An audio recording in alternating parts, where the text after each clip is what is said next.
Isabella Carter shoved her bare hands into a stranger's chest and pressed down on the bleeding until her arms shook.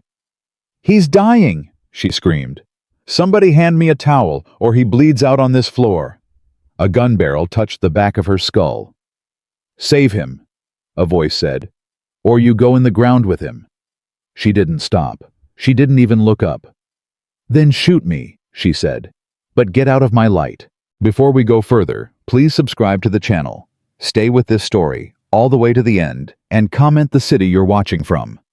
I'd love to see how far this story travels tonight. Isabella Carter had spent 11 years learning how dangerous men thought.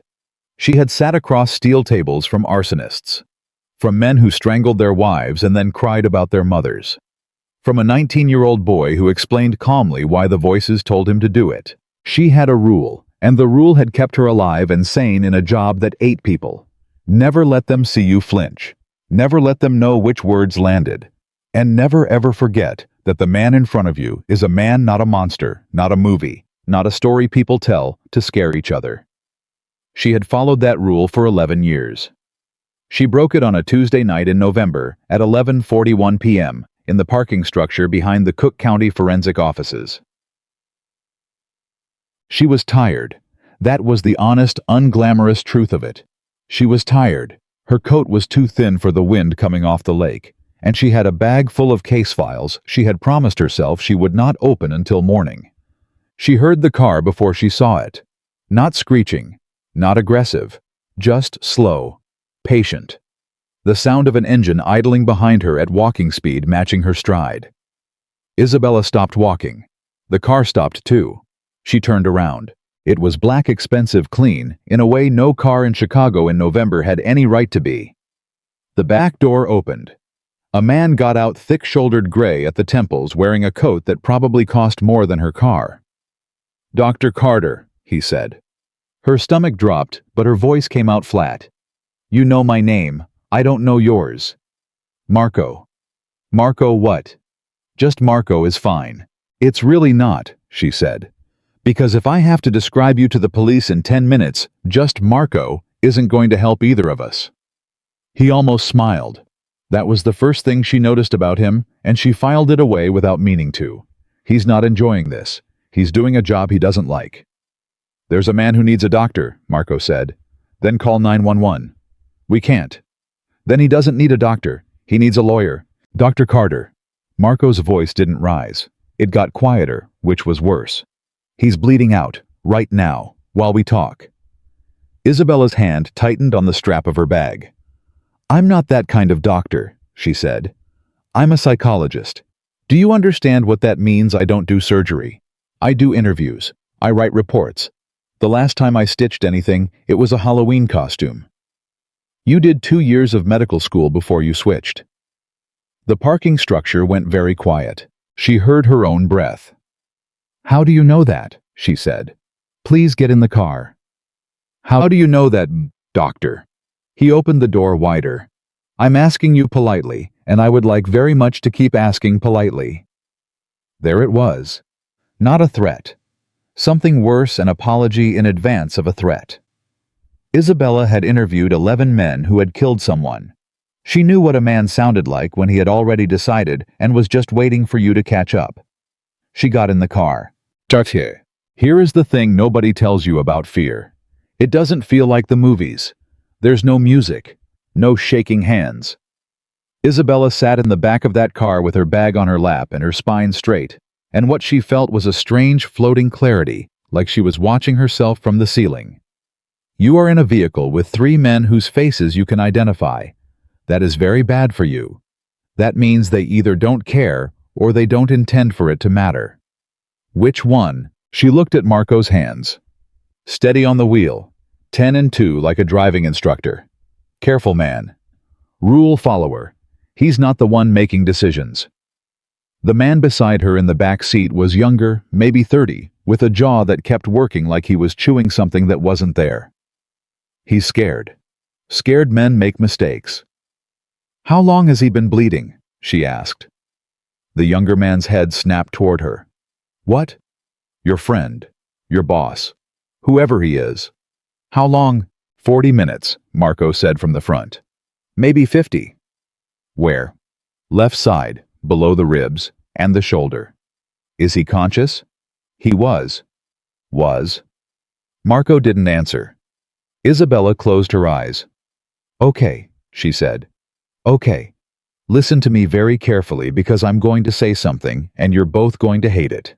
If it's been 50 minutes and he's stopped talking, there is a real chance that when I walk in that room, there will be nothing for me to do." "Then you'd better hope that's not true," the young one said. "Kid." Isabella turned and looked the way she looked at men in county lockup. "What's your name?" "Why?" "Because I want to know who's going to shoot me. It seems polite to know." He stared at her. Then he looked away out the window and his jaw stopped working. "Tommy," he muttered. "Tommy," she repeated. "Nobody's shooting anybody tonight, Tommy. Not if I can help it." She had no idea if that was true. She said it anyway. They took her to a house. Not a warehouse, not a basement. A house on a quiet street with a porch light on and a wreath on the door. And that was somehow the most frightening detail of the entire night, that this was normal to them. That there was a house on a street with a wreath where they took the bleeding. Inside everything was noise. 4 men shouting over each other. Someone barking into a phone in Italian. A dining room table dragged into the middle of the living room, and on top of it, a man in a white shirt that wasn't white anymore. Isabella stopped in the doorway for exactly 1 second. That's all she allowed herself. Then she dropped her bag and started giving orders. "Everybody who isn't holding something useful out," she said. "Now." Nobody moved. A man detached himself from the wall. Older, silver-haired, beautifully dressed, calm in the middle of all that panic, and something in Isabella's chest went cold at the sight of him because he was the only person in the room who wasn't afraid. "And who," he said pleasantly, "are you?" "I'm the person who's going to try to keep him alive." "Who are you?" "Nico." He smiled. "I'm the person who decides what happens to you afterward." "Great. Nico, get me boiling water, clean towels. Alcohol, vodka's fine. The sharpest tweezers in this house. A sewing needle, fishing line. If you've got it, dental floss. If you don't, 2 flashlights. And every single person in this room who is not carrying one of those things needs to be standing outside." Nico didn't move. "Are you a surgeon, Dr. Carter?" "No." "Then why should I?" "Because I'm what you've got." Her voice cracked across the room like a slap. "You want a surgeon? Call a hospital." "Oh, you can't. Because then you'd have to explain the gunshot wounds. So congratulations, gentlemen. Tonight I'm the best doctor in Chicago. Now move." For 3 long seconds nothing happened. Then Marco said, "You heard her." And the room broke apart into motion. She got her first real look at the man on the table. Dark hair, 40 maybe. A face that would have been called handsome if it weren't so gray. There was a stillness to him even now, even unconscious, even bleeding. His hands were relaxed at his sides. She'd seen that stillness twice before in her career, both times in men who had done things that made the guards go quiet. She pressed 2 fingers to his throat. Pulse. Fast, thin, but there. "He's alive," she said, and half the room exhaled at once. She cut his shirt away, found the shoulder wound, first messy, ugly, but through and through. It was the second one that scared her. Low on the left side below the ribs, and it hadn't come out the other side. "How long ago did you say?" 50 minutes, Marco said. "Then he's been lucky. If that had hit an artery, he'd have been gone in 5. She looked up. "Towels, press here. Both hands, all your weight. If he wakes up, he'll scream. Don't stop." Marco pressed. Dante Valenti did not scream. He opened his eyes. She would think about that moment for the rest of her life. He didn't gasp. He didn't thrash. His eyes opened, and they found her, and they focused sharp and cold, and completely present, like a man surfacing from a nap in his own office. "Who?" he said. "Don't talk." "Who are you?" "I'm the woman with her hands inside you," Isabella said. "So please shut up." Something moved across his face. Not a smile. The ghost of the place where a smile used to live. His hand came up and closed around her wrist. Not hard, not violent, but absolutely completely certain. "If I die," he said, "on this table. You're not going to die on this table. If I do." His grip tightened. His voice was barely a breath. "Nobody in this room touches you. Say it." Isabella stopped. Of everything he could have said, of everything a dying man could have chosen. She stared at him. "Say it," he repeated. "Loud enough for them." She looked up. The whole room was watching. "He says nobody touches me," she said. Louder. "Nobody touches," Isabella said, and it echoed off the walls. Dante Valenti let go of her wrist. "Good," he said. Then his eyes rolled back, and he was gone again. It took her 2 hours and 11 minutes. She found the bullet with a pair of jeweler's tweezers that some man's wife apparently kept in a drawer upstairs. She flushed the wound with vodka that cost $300 a bottle. She closed him with fishing line and a curved needle from a tackle box, and her hands were so steady the whole time that she didn't even notice they were steady until it was over. Then she walked into the kitchen, gripped the edge of the sink, and shook so hard she thought her teeth would crack. Marco came in behind her. He put a glass of water on the counter and didn't say anything. She drank it in 4 swallows. "Is he going to make it?" Marco asked. "I don't know." "That's not an answer. It's the only honest one you're going to get." She set the glass down. "If it doesn't get infected, if nothing's nicked inside that I couldn't see, if he doesn't get up and start walking around like an idiot, if. She looked at him. "He needs antibiotics, real ones, not whatever's in somebody's medicine cabinet from 2019. That can be arranged. And he needs to be watched for 72 hours. Somebody has to check his temperature every 4 hours. If it goes above 101, Doctor." Marco's voice was gentle. "You did more than anyone expected." Isabella laughed. It came out wrong too high, and she pressed her hand over her mouth to stop it. "Yeah," she said. "That's me. Overachiever." And that's when Nico came in. He had a cigarette. He wasn't smoking, just rolling it slowly between 2 fingers. "Marco," he said, "give us the room." Marco didn't move. "Marco." "She's under his protection," Marco said. "He's unconscious." He said it in front of 9 men. He said it while a woman had her hands in his stomach, and he was 90% dead. Nico smiled at Isabella, and it was a warm smile, a kind smile, the smile of a man offering you a seat at his table. "Dr. Carter, may I ask you something?" "Sure." "Where do you think you are right now?" "Physically. Somewhere on the northwest side, based on the drive time and the fact that I heard a train twice."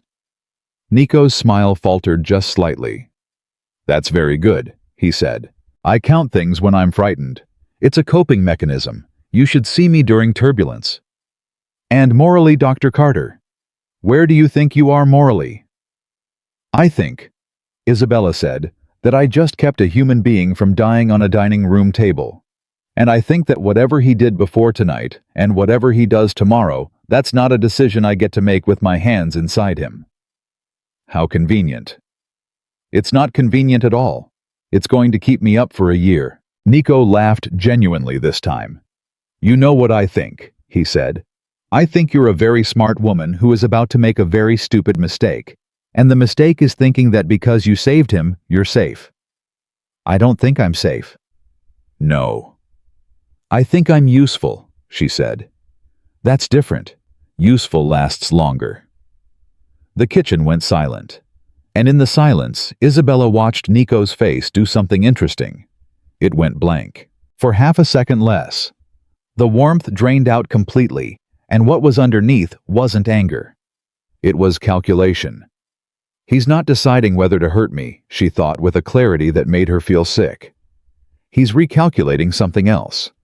Something that was already in motion before I walked in." She would remember that half-second later. She would remember it and want to scream. "Take her home, Marco," Nico said, and walked out. The car ride back was silent for 11 minutes. Then Marco said, "You shouldn't have done that." Done what? Been clever at him. He was going to decide whatever he was going to decide. Being stupid at him wouldn't have helped. Marco shook his head slowly. 22 years I've known that man. You want to know how many people I've seen make him stop talking? How many? Two. You and one other, and the other one isn't around to tell you about it. Isabella looked out the window at the sleeping city. Marco. Yeah. Who is he? The man on the The car went another 2 blocks. You already know, Marco said. I want you to say it. Why? Because I've spent my whole career on the other side of a locked door from men like that, she said. And in one night I put my hands in one. I'd like to know whose blood is under my fingernails. Marco pulled up in front of her building. He turned around in the seat and looked at her, and for the first time all night, she saw something like pity in his face. Dante Valenti, he said. Isabella didn't move. She had heard the name maybe 40 times in 11 years. In transcripts. In case files. In the careful sideways way prosecutors talked about people they couldn't touch. A name that got mentioned in rooms and then quickly unmentioned. Okay, she said. That's it. Okay. What would you like me to do? Marco feigned. He reached into his coat and pulled out an envelope. Thick. He held it out. Isabella looked at it. No, she said. Doctor. No. It's not a bribe. It's a fee. It's a receipt, she said. The second I take that, I'm in it. Right now, I'm a woman who did an emergency procedure under duress. That's a story I can live with. I take that envelope, and I'm something else. Marco held it there another moment. Then he put it away. He's going to send you something, he said. You know that. Then he'll be disappointed. He doesn't get disappointed. Everybody gets disappointed, Marco. Isabella opened the door. That's what living is. She got out. She made it up 4 flights of stairs into her apartment and all the way to the bathroom before she threw up. Then she sat on the tile floor with her back against the tub until the sun came up. She did not call the police. That was the choice. That was the whole thing right there at 6:15 in the morning, sitting on a cold bathroom floor in yesterday's clothes with a stranger's blood dried in the creases of her knuckles. She picked up her phone. She put it down. She picked it up again. You are a mandated reporter. You are an officer of the court in 11 active cases. You have information about a shooting. And what do you tell them? That 4 men took you somewhere on the northwest side, and you can't say where to treat a man. You can't prove was there in a house that will be empty and bleached by noon. And when Nico hears you talked, and he will hear what happens to you. What happens to your mother in Naperville? What happens to the nurse at the desk downstairs who has to buzz people in? She put the phone down, and she hated herself for the relief she felt when she did. Detective Ray Hollis showed up at her office at 2:40 that afternoon. Isabella had known Ray for 9 years. He'd brought her coffee at 3 in the morning during the Doherty case. He'd cried in her passenger seat once after they found the second girl.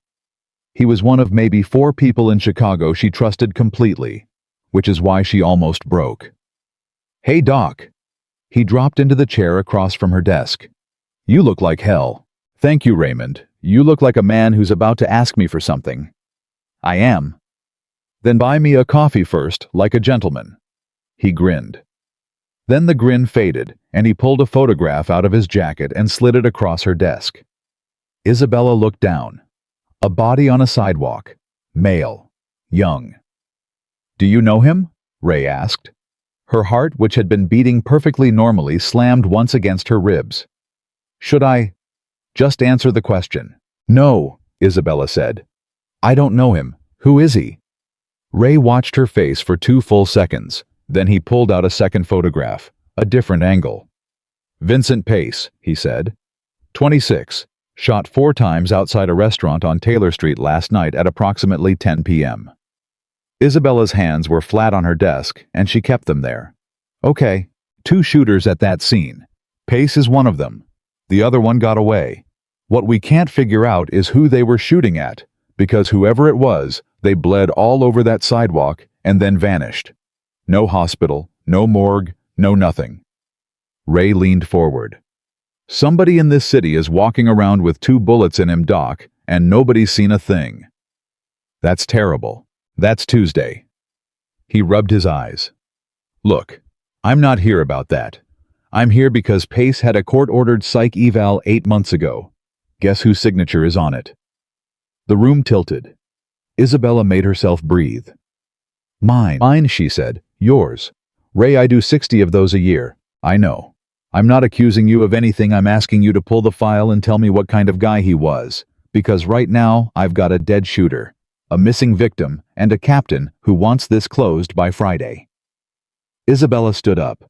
She walked to her cabinet on legs that felt like someone else's, and she pulled the drawer open, and she found the folder, and every second of it, she was thinking, I evaluated the man who shot Dante Valenti. 8 months ago, I sat across a table from him and asked him about his childhood.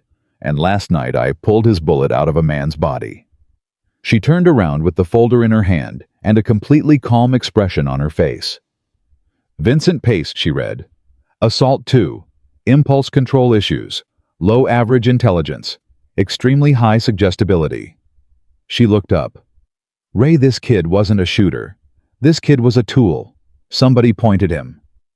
Somebody like who? That's your job, Doc. Ray's voice changed. Are you okay? I'm fine. You're not fine. Your hands are shaking. Isabella looked down. They were. I've been up since 4, she said. Bad night. Ray stood up. He took the folder. And at the door, he stopped the way he always stopped because he was a good cop, and good cops always stop at the door. Isabella. Yeah. If anything ever happened. If anybody ever came at you sideways. He tapped the doorframe twice. You'd tell me, right? And Isabella Carter, who had never lied to a police officer in her life, looked her friend in the eye. Of course I would, she said. Here is why she studied monsters. Her mother used to say Isabella had a gift for people. That was the polite version. The true version was that Isabella Carter had learned to read a man's mood from the sound of his key in the lock. She had learned by the age of 6 the difference between the walk that meant he's tired and the walk that meant go to your room and don't come out. Her father never hit her. Not once. That was the thing people never understood. He hit her mother. And Isabella, small and quiet in the hallway, learned that if she could just get good enough at predicting it, if she could just get smart enough fast enough, if she could just read the signs early enough to steer him, nobody would get hurt. That's not a career choice. That's a nervous system. 11 years of criminal psychology. 3 published papers, an expert witness resume. As long as her arm, and underneath all of it, was a 6-year-old girl standing in a hallway thinking if I understand him well enough, I can save everybody. She knew this about herself. That was the terrible part. She could name her own pathology in clinical language, cite the literature, explain it to a class of graduate students, and it changed exactly nothing. Because at 9:20 that night, when there was a knock at her apartment door, some old broken piece of her lit up like a struck match. And it wasn't fear. She looked through the peephole. Marco. She opened the door. He's asking for you, Marco said. Absolutely not. Doctor. His temperature is spiking, isn't it? Marco hesitated. 102.4, he said. Isabella closed her eyes. Get the car, she said. They had moved him. Different house, better street. A bedroom with actual medical supplies laid out on a dresser like someone had finally taken her seriously. Dante Valenti was propped against pillows, and he looked like death warmed over and dressed for dinner. Gray, sweating, and still somehow sitting like a man at the head of a table. Out, he said without looking away from her. The room emptied. Isabella crossed to the bed and put the back of her hand against his forehead before he could object. You're burning. I've had worse. You've had worse fevers, or you've had worse holes in you. Both. That's not the flex you think it is. She pulled the sheet down and started unwrapping the dressing, and he sucked in a breath through his teeth. Good. That means you can still feel things. I was worried. Were you? No. It's a joke. Doctors make jokes when they're scared. She peeled the last of it back and looked. Okay. Okay, this isn't infected. This is inflamed, which is different, and it's a good sign because it means your body's actually doing something. She reached for the antibiotics on the dresser. Did you take these? No. Why not? I don't take pills from people I haven't met. You had a stranger dig a bullet out of your abdomen with fishing line, but the amoxicillin is where you draw the line. Dante Valenti looked at her for a long moment, and then he laughed. It clearly hurt. He grabbed his side and swore in 2 languages, and Isabella found herself putting a steadying hand on his shoulder without deciding to. Don't do that, she said. You made me. Then I'll stop being funny. That would be a shame, he said. She took his temperature. She checked his pulse. She wrote numbers on a piece of paper on the nightstand and drew a line under them, and the entire time she could feel him watching her. Not the way men usually watched, studying, the way she studied. You want to know something, she said finally without looking up. Yes. Ask. Why didn't you call the police? Isabella capped her pen. I thought about it. For how long? 2 hours. That's honest. You'd have known if I lied. Yes, Dante said. I would have. She sat down in the chair beside the bed because her legs were tired, and because she had decided somewhere in the last 5 minutes that she was not going to stand at attention for this man. Can I ask you something? She said. You may ask. Last night, on the table, you woke up, you were probably 90 seconds from bleeding out, and the first thing you did was make 9 men promise not to hurt me. She tilted her head. Why? Does it matter? It matters enormously. Why? Because if you did it out of decency, you're a different man than I think you are, Isabella said. And if you did it because you'd already calculated that a live doctor was worth more to you than a dead witness, then you're exactly who I think you are, and I'd like to know which conversation I'm in. Dante Valenti was quiet. Outside a car went by. Both, he said. Isabella exhaled. That's the most honest thing anyone said to me in a year, she said. You're welcome. It wasn't a compliment. I know. They talked for 2 hours. Not about the shooting, not about the men outside the door or the bullet in the bottom of a plastic cup on the dresser. They talked about nothing, which is how the dangerous conversations always start. He asked her where she grew up. She said Naperville and watched him not believe it. He asked what a criminal psychologist actually did all day, and she told him about the paperwork, the endless paperwork, and he laughed again, carefully this time, holding his side. And then, somewhere past midnight, she said, Can I make an observation? You've been making them for 2 hours. Fair. Isabella set down her pen. You're doing something right now that I see maybe 4 times a year, and I only ever see it in men who have been in custody for a very long time. His eyes came up. Go on. You're performing rest, she said. You're sitting there with 102 fever and a hole in your abdomen, and you have arranged your face into an expression of complete control. You did it the second I walked in. You've been holding it for 2 hours, and it is costing you enormously. The room got very quiet. You're not a calm man, Mr. Valenti, Isabella said. You're an exhausted one, and you've been holding that face so long I don't think you remember how to put it down. He didn't answer. She leaned forward, and she said the thing she would think about every single day for the rest of her life. You look like a man who's tired of pretending. Nobody had ever said that to Dante Valenti. Not his mother, not his wife before she died, not Nico, not Marco, not a priest, not an enemy, not one single human being in 43 years on this earth. Because to say it, you had to see it. And nobody had ever looked. They looked at what he could do for them. They looked at what he could do to them. They looked at the name, the money, the reputation that walked into a room 3 steps ahead of him. And this woman with blood under her fingernails and a coat too thin for November, who had refused his money and told his consigliere to get out of her light, had looked at his face. Get out, he said. Isabella blinked. What? Get out of my house. She stood up slowly. Okay. Marco. You don't have to yell, I'm going. Marco. The door opened. Take her home, Dante said. He was not looking at her. He was looking at the wall, and his jaw was so tight it trembled. Take her home, and don't come back here with her again. Isabella picked up her coat. At the door she stopped. Take the antibiotics, she said. Twice a day, with food. And she left. She thought that was the end of it. For 6 days, she genuinely believed that. She went to work. She testified in a custody hearing.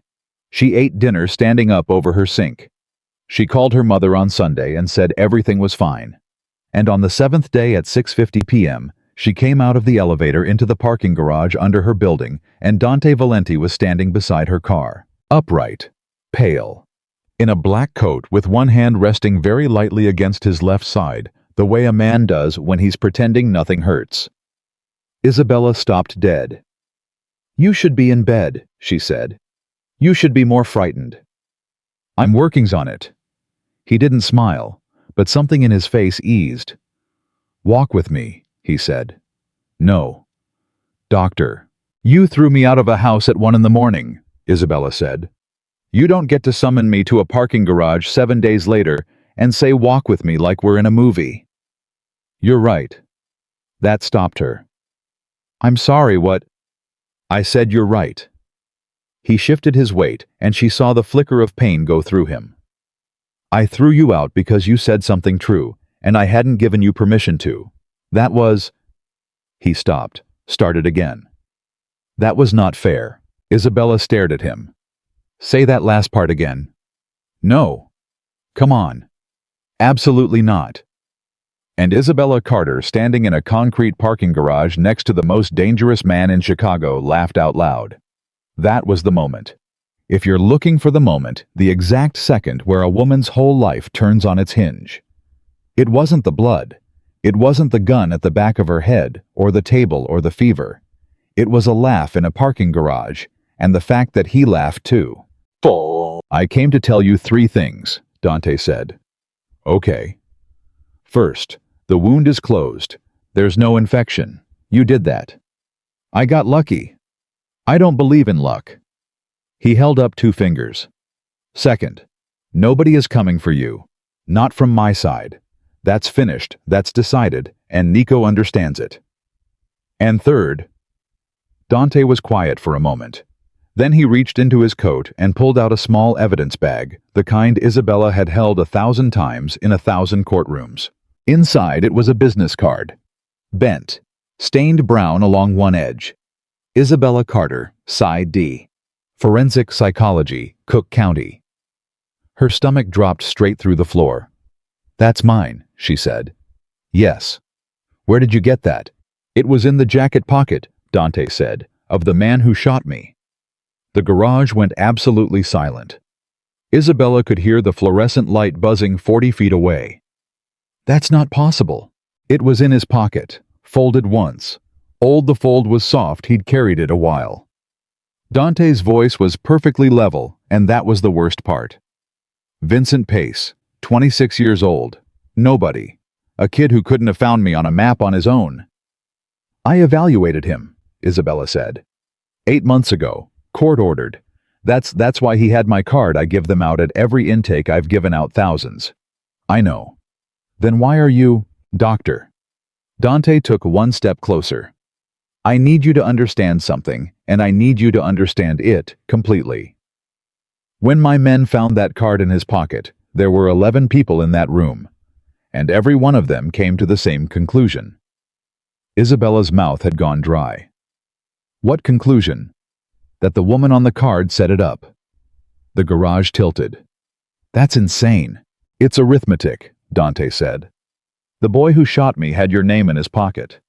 You were the only person in this city he'd told his whole life to. He was suggestible. He was broke, and somebody pointed him. You said that yourself to a detective 6 days ago. How do you know what I said to?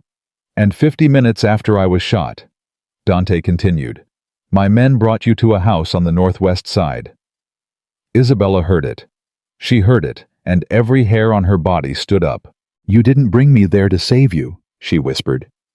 Dante Valenti didn't answer. "You brought me there because my name was in his pocket." Her voice was shaking now, and she couldn't stop it. "You were bleeding to death, and you told them to go get the woman on the card, not for treatment, for questions." "Yes." "That whole night, Nico in the kitchen, the test he was running on me." "Yes." "You were going to kill me." "I was going to find out," Dante said quietly, "whether I needed to." Isabella pressed her back against the cold concrete pillar because her legs had stopped being reliable. Every single thing about that night reorganized itself in her head. Marco's pity. Nico's blank half-second. Tommy's working jaw. 9 men in a room waiting for a verdict on her. "And what did you decide?" she said. Dante looked at the bag in his hand. "You had my life in your hands for 2 hours," he said. "If you'd wanted me dead, all you had to do was nothing." Slow hands. A shrug. "I'm not that kind of doctor. Nobody in that room would have known the difference." He looked up. "Instead, you screamed at 9 armed men to get out of your light. So I passed." "You passed." Isabella laughed a broken, awful sound. "Do you have any idea," she said, "what you've done to me? I have not slept in a week. I lied to a friend. I sat on my bathroom floor with your blood on my hands and decided not to call the police, and I did that because I was afraid of you." "I know." "And you knew that, and you let me carry it." "Yes." "Why are you telling me now?" And Dante Valenti, a man whose name could empty a room, said, "Because you told me I was tired of pretending." Isabella stopped. "And you were right," he said. "And I have spent 6 days finding out that I can't seem to do it anymore. Not with you. So here it is. All of it. The whole ugly truth of why you were in that house." He put the bag back in his coat. "Now you know exactly what I am." Isabella's heart was pounding so hard she could feel it in her throat. "Why does that matter to you?" "It shouldn't. But it does." "Yes." "Why?" He looked at her, and something in his eyes was so raw and so unguarded that she had to fight the urge to look away because it felt like walking in on someone praying. "Because in 20 years, Dante said, you're the first person who looked at me and saw a man instead of a verdict. And I find that I would rather be hated by you honestly than trusted by you for a lie." Isabella didn't move. Neither did he. "Somebody pointed that boy at me," Dante said. "Somebody who knew where I'd be at 10 o'clock on a Tuesday. And there are exactly 4 people alive who knew that. Then it's one of them." "Yes. So go ask them." "I intend to." He turned toward the ramp, stopped. "Doctor?" "What?" "You should be frightened of me." "I am frightened of you." "No," Dante said. "You're frightened of what's coming. That's not the same thing." He looked back over his shoulder. "You'll know the difference when it happens." And then so quietly she almost didn't catch it. "You can't resist me. Not because I'll make you stay. Because you've spent your whole life walking toward the thing everyone else runs from, and you finally found one that walks back." He left. Isabella Carter stood alone in that garage for 11 minutes. Then she got in her car, put her hands on the wheel, and discovered she was crying. Not from fear. From the fact that some ancient ruined 6-year-old part of her had heard every word he said and answered yes. 6 days of silence turned into 9. And on the 9th day, Isabella Carter did something she knew was stupid before her hand ever touched the keyboard. She pulled Vincent Pace's intake file. Not the copy she'd given Ray Hollis. The original.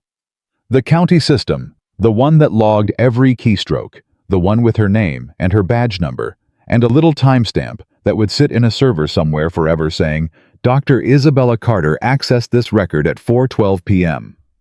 She told herself she was being thorough. She was lying, and she knew she was lying, and she scrolled anyway. Pace Vincent A., 26. Assault 2 plea reduced. Court-ordered psychological evaluation, 90 minutes conducted by Carter Warsai D. She remembered almost nothing about him. That was the horrible part. 60 of these a year for 11 years, 660 faces, and Vincent Pace hadn't been remarkable enough to keep. She remembered a kid who bounced his knee. She remembered writing highly suggestible and thinking somebody's going to use this boy for something. She scrolled to the referral page and stopped. Every court-ordered evaluation came with an assignment code. The county had a rotation, a list of 11 contracted psychologists, and the clerk's office cycled through it alphabetically because that was the fairest way, and because nobody wanted to explain to a judge why the same doctor kept getting the same kind of case. Isabella was 9th on that list. Vincent Pace's referral had skipped 7 names to reach her. She stared at the screen until the letters went soft. Then she picked up her desk phone and called the clerk's office, and a woman named Denise, who had worked there since the 90s, answered on the 4th ring. "Denise, it's Isabella Carter." "Hey, honey, you sound terrible. I need you to check a referral for me. 8 months back. Case number ends in 4172. She heard typing. She heard Denise humming the way she always hummed, and she thought about how strange it was that the world just kept going, that there were people in it who hummed. "Yeah, okay, got it," Denise said. "Pace, that's a direct request." Isabella's chest went tight. "A what?" "Direct request. Attorney asked for you by name, judge signed off. Happens sometimes, you know that. Defense counsel likes a particular doctor, they put in for it." "Denise." Isabella made her voice stay level. "Who was the attorney?" More typing. "Huh. Denise. That's weird. It's a public defender's office case, but the request came in from private counsel. Guy named..." A pause, and Isabella could hear her leaning toward the screen. "Bianchi. Robert Bianchi. Do you know him?" "Honey, I know everybody. That's the thing." Denise's voice dropped a little. "He does estates. Wills trusts real estate. He's never done a criminal case in his life." Isabella hung up without saying goodbye. She sat very still in her office with her hands flat on the desk, and she did the arithmetic that Dante Valenti had done in a parking garage, except now the numbers ran backward. 8 months ago, a lawyer who didn't do criminal work had reached across 7 names on a rotation list to put a suggestible 26-year-old in a room with her. 8 months ago, someone had made sure Vincent Pace walked out of her office with her business card in his pocket. 8 months ago, long before she'd ever heard the sound of a car idling behind her. In a parking structure, somebody had decided that when Dante Valenti got shot, Isabella Carter's name would be the first one found on the body. She had been chosen. 9 days ago, she'd thought she was an accident. She grabbed her coat. She made it to the elevator before her legs told her the truth, and she had to put a hand on the wall. Because if she'd been chosen 8 months ago, then everything since the car, the table, the fishing line, the fever, the parking garage, the laugh, none of it was chance. Somebody had built a road, and she had walked down it thinking she was choosing her own steps. Marco answered on the 2nd ring. "Doctor. I need to see him." "He's not taking..." "Marco." Her voice came out of her like something with teeth. "Tell him a man named Robert Bianchi picked me 8 months ago. Tell him exactly that. Then tell me where to be." There was a silence on the line that lasted 4 full seconds. "Don't drive your own car," Marco said. They put her in a room above a restaurant on Grand Avenue, and Dante Valenti came in 20 minutes later, moving like a man who had finally stopped pretending nothing hurt. One hand at his side, slow on the corners, and he didn't try to hide it from her, which she noticed and refused to feel anything about. "Say it again," he said. "Robert Bianchi, estate attorney. He filed a direct request 8 months ago to put Vincent Pace in front of me specifically. Skipped 7 doctors on the rotation." She stayed standing. "Do you know that name?" Dante lowered himself into a chair. It took him a moment. "He wrote my mother's will," he said. Isabella's stomach dropped. "He what?" 12 years ago. He's done paper for my family since I was a boy. Trusts property, the restaurants." Dante's jaw worked once. "He's 81 years old. He plays cards on Thursdays with men who can't remember their own grandchildren. Then somebody used his letterhead. Somebody used his signature." "Somebody in your family," Isabella said. And the room went so quiet she could hear the kitchen 2 floors below. Dante didn't move. He looked at a spot on the table, And he didn't move, and Isabella watched his face do the thing she'd seen 100 times in interview rooms, the moment where a man's own mind hands him a conclusion he was working very hard not to reach. "Say the rest of it," he said. "You know the rest of it. Say it anyway. I want to hear how it sounds in a room." Isabella pulled out the chair across from him and sat. "Whoever did this didn't just want you dead," she said. "If they wanted you dead, they'd have sent a professional. They sent a broke kid with impulse control problems and 160 pounds of suggestibility, and they made sure he had my card in his pocket. That's not an assassination. That's a story." She leaned forward. "They wanted you shot, and they wanted a woman's name on the body, and they wanted your people to find it. They were writing a headline." "Which said what?" "Which said the Don got soft, the Don got set up by an outsider, the Don can't tell who's dangerous anymore." She held his eyes. "And then you were supposed to prove it. You were supposed to drag me to a house and kill me over a business card. And every man in that room would have watched you murder an innocent woman on the strength of a piece of cardstock. And the next morning, when it came out that I was a county contractor who had never met you in my life, a doctor with a mother in Naperville, and 11 active court cases, they'd have had me." "They'd have had you, and your own men would have handed you over," Isabella said. "Because there's not a crew alive that follows a man who kills the wrong person in front of them." Dante Valenti sat back very slowly. "9 men in that room," he said. 9 men, yes. And it was Nico who told me to send for you." Isabella's mouth went dry. "Say that again." "I was on a floor with 2 holes in me. Nico put the card in my hand and said the boy was carrying this." Dante's voice was flat and calm, and something underneath it had come off its hinges. "And I said, get her. And are you certain the way he says it? The way he said it for 20 years, when he already knows the answer he wants." "Dante." It was the first time she'd used his name. Neither of them acknowledged it. It sat in the room like a 5th chair. "He also told Marco to stand outside the kitchen," she said. "He tried to get me alone. He asked me where I thought I was morally. He was running a script." "He was, but he stopped." Isabella pressed her palms flat on the table. "Listen to me, because this part matters, and you're going to want to skip it." In that kitchen for about half a second his face went completely empty. Not angry. Recalculating. And I've spent 11 years watching men's faces when a plan goes wrong, and that was it. That was the look. "What went wrong?" "You did." She said it quietly. "You woke up on that table and made 9 men swear not to touch me. Whatever he'd built it assuming you'd be unconscious or dead. He didn't plan on you putting me under protection while your own blood was on the floor."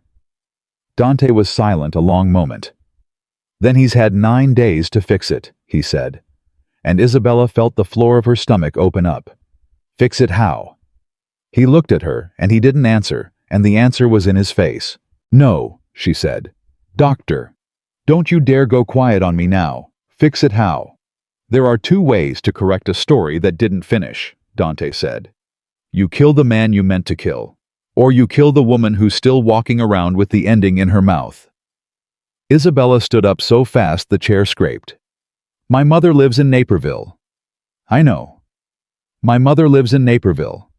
Dante, she's 68. She has a book club. 2 men have been on her street since Sunday," he said. "They work for me. She thinks they're contractors for the neighbor's roof. They will be there until this ends." Isabella stared at him. "Since Sunday." "Since Sunday. That's 4 days before I called you. That's before I knew about Bianchi.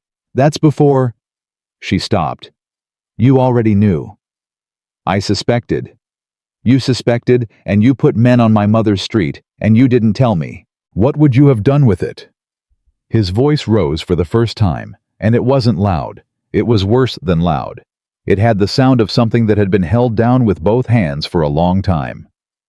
"Call the police and say what? Give them a name I can't prove, and a theory I can't take into a courtroom, and get her a squad car, sitting outside her house for 3 days until the budget runs out. Or would you have driven out there yourself and sat in her kitchen and made her afraid for the rest of her life?" He pressed a hand to his side and breathed through it. "I did the thing that keeps her alive. I did not do the thing that makes you feel better.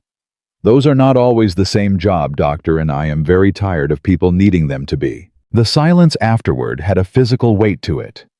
Isabella sat back down. She hadn't decided to.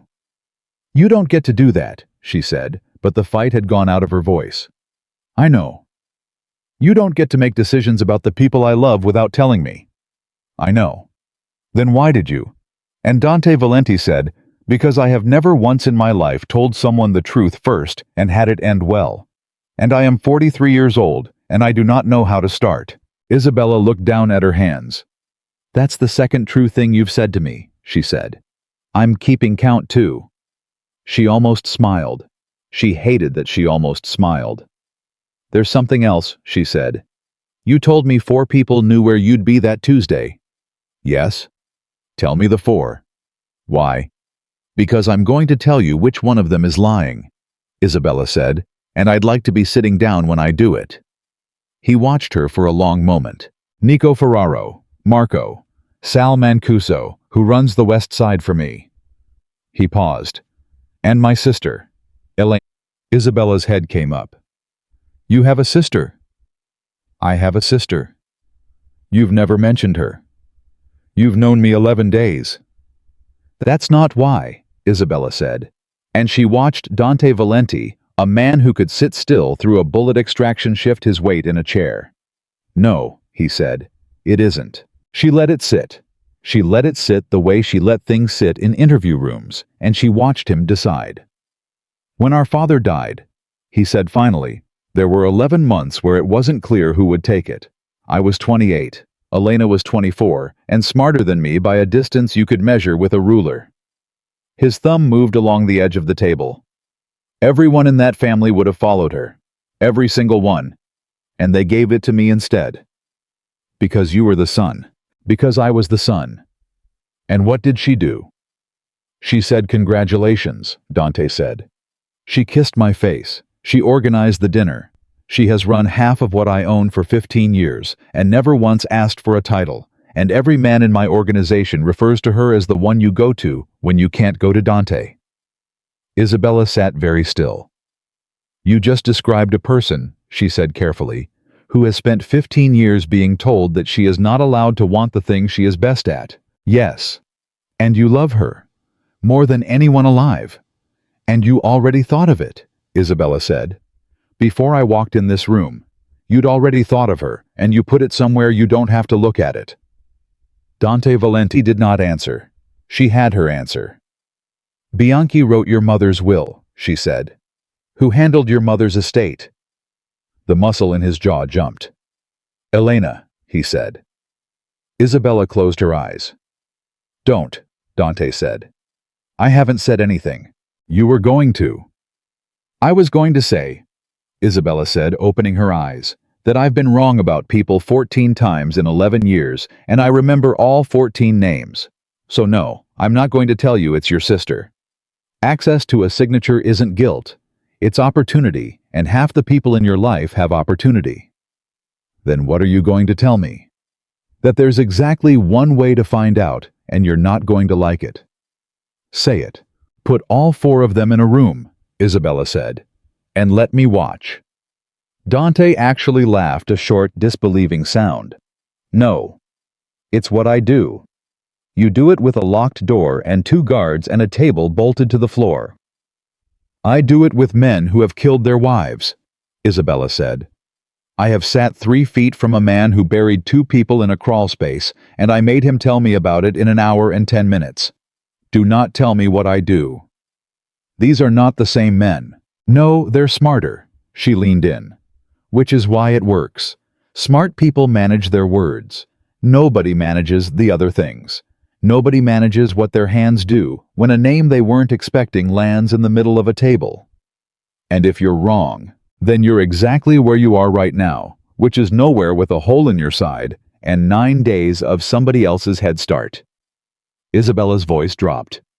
Dante, listen. Whoever did this has already lost their first plan. That makes them fast now. Fast and improvising. And people who improvise make mistakes, but they also stop being careful about who gets hurt. He stared at the table. There's a thing you should know before you agree to that room, he said. What? If you sit at that table and you point at one of them and you are right. He looked up. Then you have chosen, not diagnosed, not evaluated, chosen.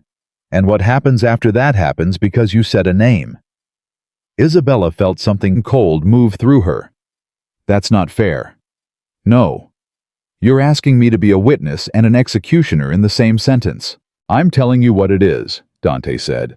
You've spent your whole career writing reports and handing them to somebody else and then going home and sleeping because the sentence wasn't yours. There is no somebody else here. There's you and me and a name.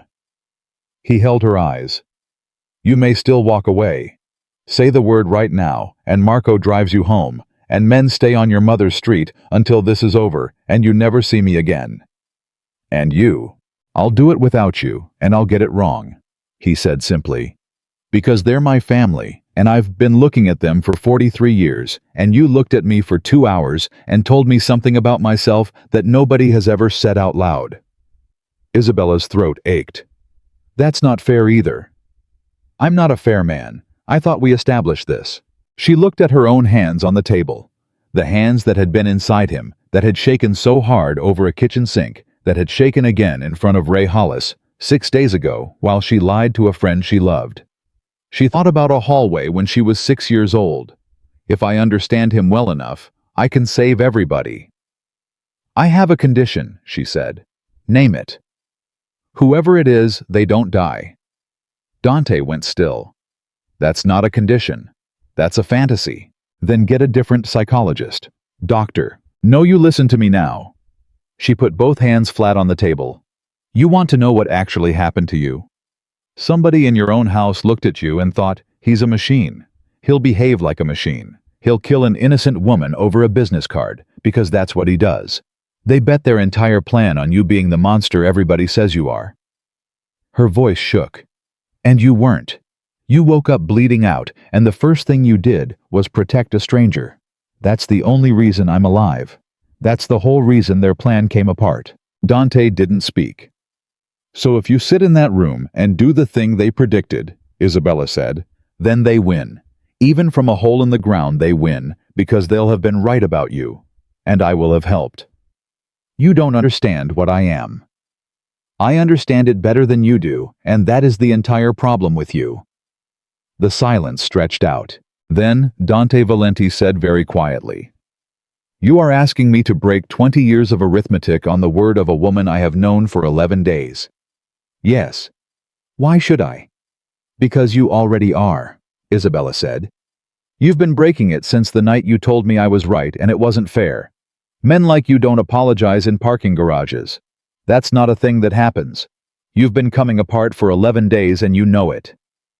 She saw it land. She saw it land, the way she'd seen 1,000 things, land across 1,000 tables, the small betrayal of the body, the half-inch drop of the shoulders, and for once in her life, she got no satisfaction from being right, because the man across from her looked for about 2 seconds exactly like someone's son.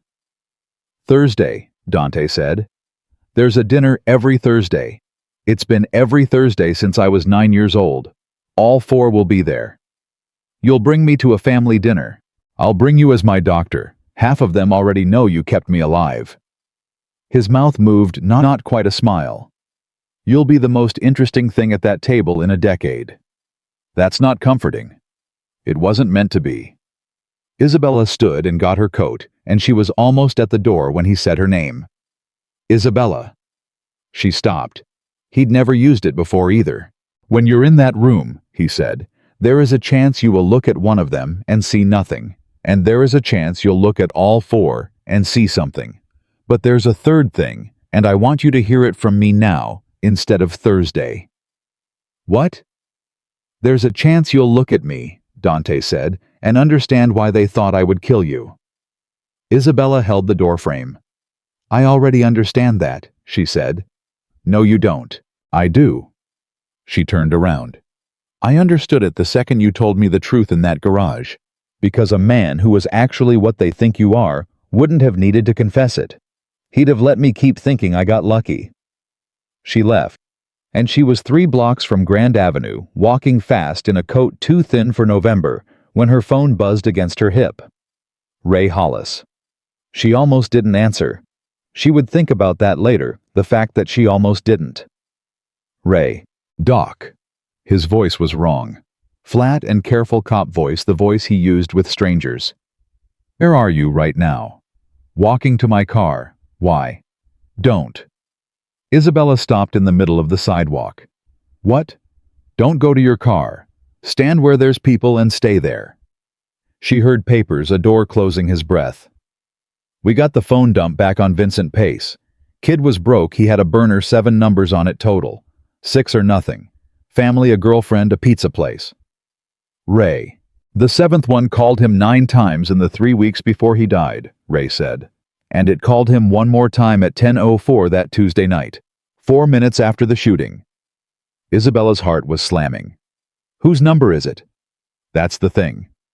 A pause, and when Ray spoke again, his voice cracked down the middle. It's a landline, Doc. It's registered to a residence. And I ran it, and the address came back to a house on the northwest side. The whole street seemed to tilt. Isabella.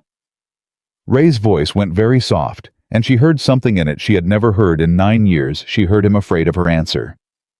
There's a squad car on that block. Guy remembers it. Says a woman went in there that night around midnight and came out about 2:30 in the morning. Isabella couldn't feel her hands. He wrote down the plate on the car that dropped her off, Ray said. And I've got a description sitting in front of me right now, and I need you to tell me it isn't you. Isabella Carter stood on a sidewalk on Grand Avenue, with her phone pressed to her ear, and 9 years of friendship hanging on the next 4 words out of her mouth. She could hear Ray breathing. She could hear a radio squawking somewhere behind him, and someone laughing in a hallway, and she thought about how easy it would be. No, Ray. It isn't me. 4 words. He'd believe her. That was the awful part, he'd believe her because he'd known her for 9 years, and she had never once given him a reason not to. It was me, she said. The line went silent. Not quiet. Silent. The kind of silence where a man puts his hand over the receiver. Ray, don't.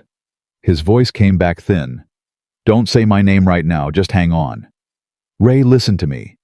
I said hang on. A door closed on his end. Then another. When he spoke again, he was somewhere small and echoing, and he was almost whispering. 9 years. 9 years, Doc. I brought you into that Dougherty case.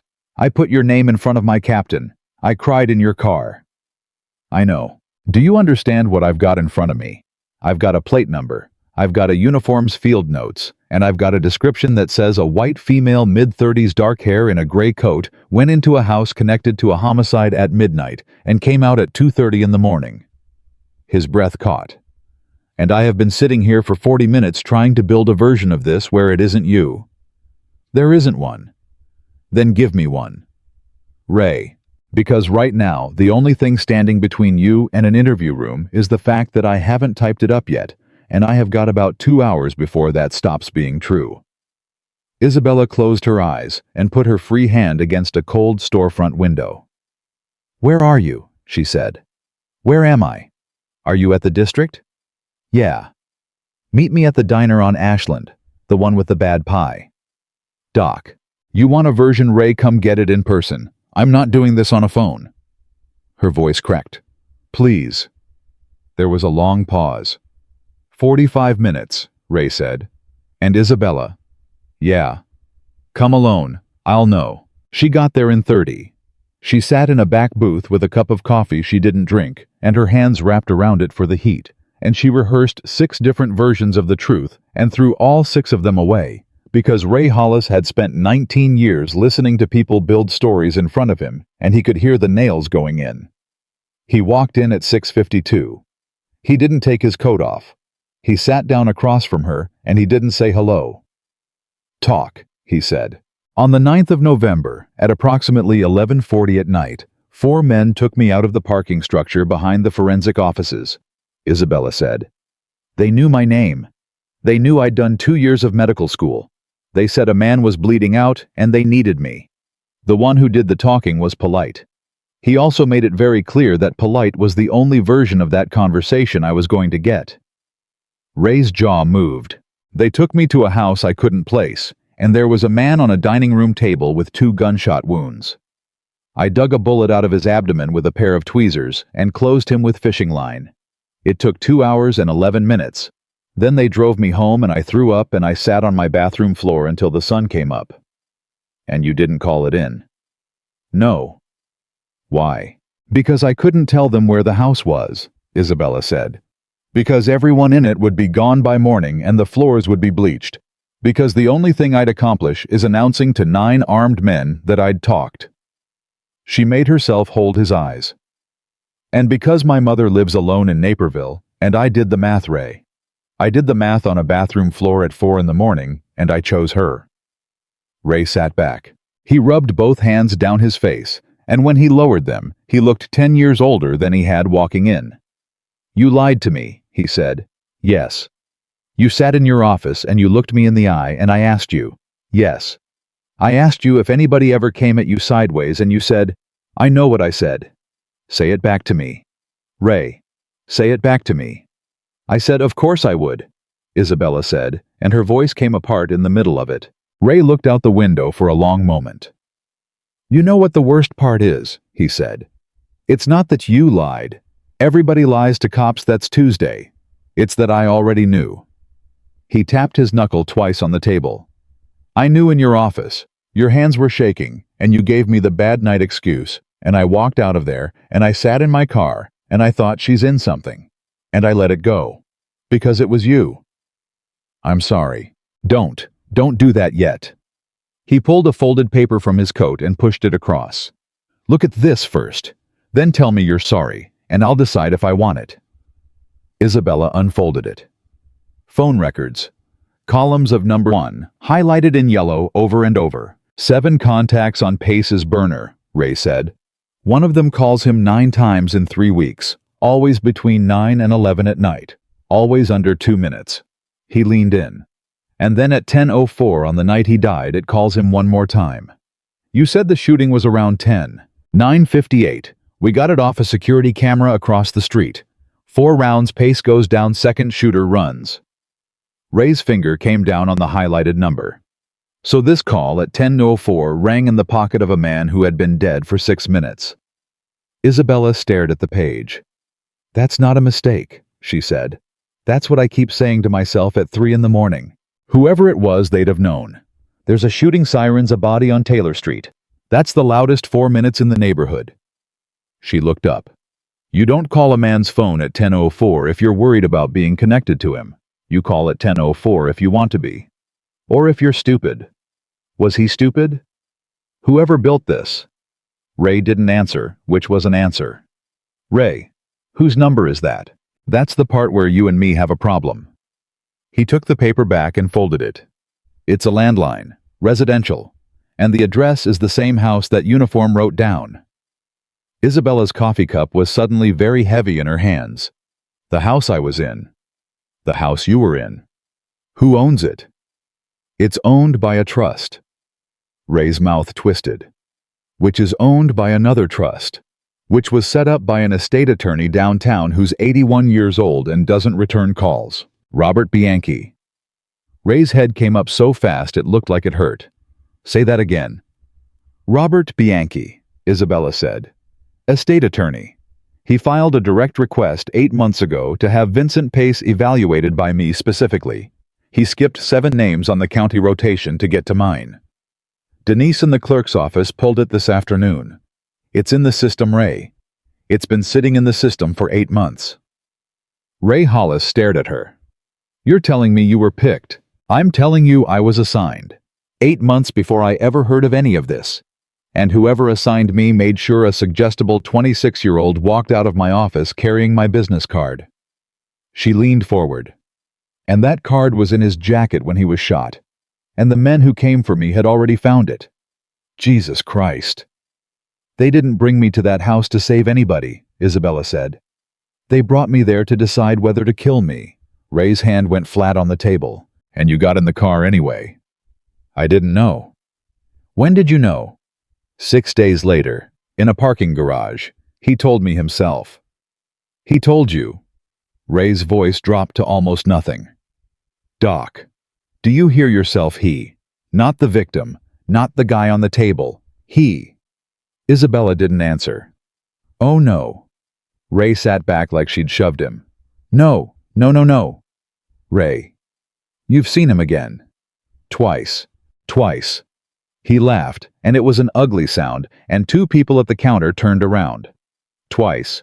Isabella, do you know who's got a bullet hole in him this month? Do you have any idea what name is sitting in my open file with a big blank space where the victim goes? Yes. Say it. I'm not going to say it in a diner. Then say it with your face. She said it with her face. Ray Hollis put both elbows on the table and pressed his palms against his eyes and stayed like that for maybe 15 seconds. You have to come in, he said. If I come in, I'm dead. We have programs. You have a program that keeps a woman alive for 4 months and then loses interest when the budget cycle turns over.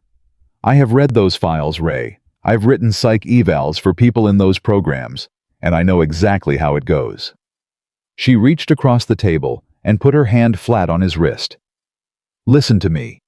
There is a man inside that organization who tried to get his own boss killed, and he built the entire thing around framing an innocent woman, and he's had 9 days to fix the fact that it didn't work. That man does not care about a witness protection form. So what's your plan? Stay in it. My plan is to find out who it is. That's not a plan. That's a career change. It's what I do. It's what you do with a locked door and a deputy outside. Ray's voice broke on it. You want to know why I always stopped at your door? You want to know why I asked you every single time? Ray. Because I've watched you for 9 years walk toward the exact thing everybody else runs from, he said. Everybody at that office thinks you're brave. I never thought you were brave. I thought there was something in you that goes quiet when it's near the fire. And I've been waiting 9 years for the day it finally caught something. Isabella's eyes stung. That's not fair. It's not supposed to be fair. It's supposed to be true. They sat there. Two people who had known each other a long time on opposite sides of a table for the first time. 4 days, Isabella said. Absolutely not. 4 days, Ray. You want me to sit on a homicide connection for 4 days. I want you to sit on me for 4 days. She pushed the coffee aside. You've got a landline in a house and a trust and an old man who doesn't return calls. That's a warrant application on a good day and a dead end on a normal one. In 4 days I can hand you a name, and if you're wrong, then you type it up Monday morning and you put me in the interview room and I'll answer every question you ask. And if you're right, then I still answer every question you ask, Isabella said. I'm not asking you to bury this, Ray. I'm asking you to let me survive it. Ray Hollis looked at her for a long, long time. Monday, he said. 8 a.m. My desk. If you're not there, I put out an alert with your picture on it, and I don't care what it does to you. Okay. And Doc. He stood, and he put a 20 on the table for 2 coffees neither of them had touched. One more thing, and then I'm going to go home and not sleep. What? The uniform who wrote down that plate. He remembered something else. Ray buttoned his coat. He said the house had a light on upstairs when the car pulled up, before you got there. He looked down at her. Somebody was already inside that house waiting before anybody knew they were bringing a bleeding man home. He walked out. Isabella sat in the booth for another 6 minutes before she could make her hands work well enough to text Marco. Dante was at the room above the restaurant within the hour, and he had a coat on, which meant he'd come from somewhere else, and he sat down harder than he meant to, which meant the side was worse than he was admitting. Whose house was it? Isabella said before he'd finished sitting. Doctor. The house you were bleeding in, the one with the wreath on the door. Whose is it? He looked at her. It was my mother's, he said. Isabella sat down slowly. Your mother's. She died 3 years ago in the back bedroom with her sister holding one hand and me holding the other, and I have not been able to sell it, and I have not been able to sleep in it. His thumb moved along the edge of the table the way it did when he was somewhere else. It's the quiet house. If someone's hurt, if someone needs a night, that's where they go. There's food in the freezer. There's a landline because she wouldn't have a cell phone in the house. There's a landline. There's a landline. Dante. She could hear her own pulse. The number that called Vincent Pace 9 times in 3 weeks was that landline, and it called him again at 10:04 that night, 6 minutes after he was already dead on the sidewalk. Dante Valenti went absolutely still. That's not possible. It's a phone record. It's in a police file. It's got a case number on it. How do you know what's in a police file? Because I told a detective the truth 2 hours ago, Isabella said. And before you decide how you feel about that, understand that he already had my description, my coat, and the plate of the car Marco drove me home in. He had it 3 days ago, and he sat on it because he's known me for 9 years. Dante's eyes had gone flat and dark. He has the house. He has the address, not the name. He'll get the name. He's got a trust inside a trust and an 81-year-old lawyer with dementia. He'll get there eventually.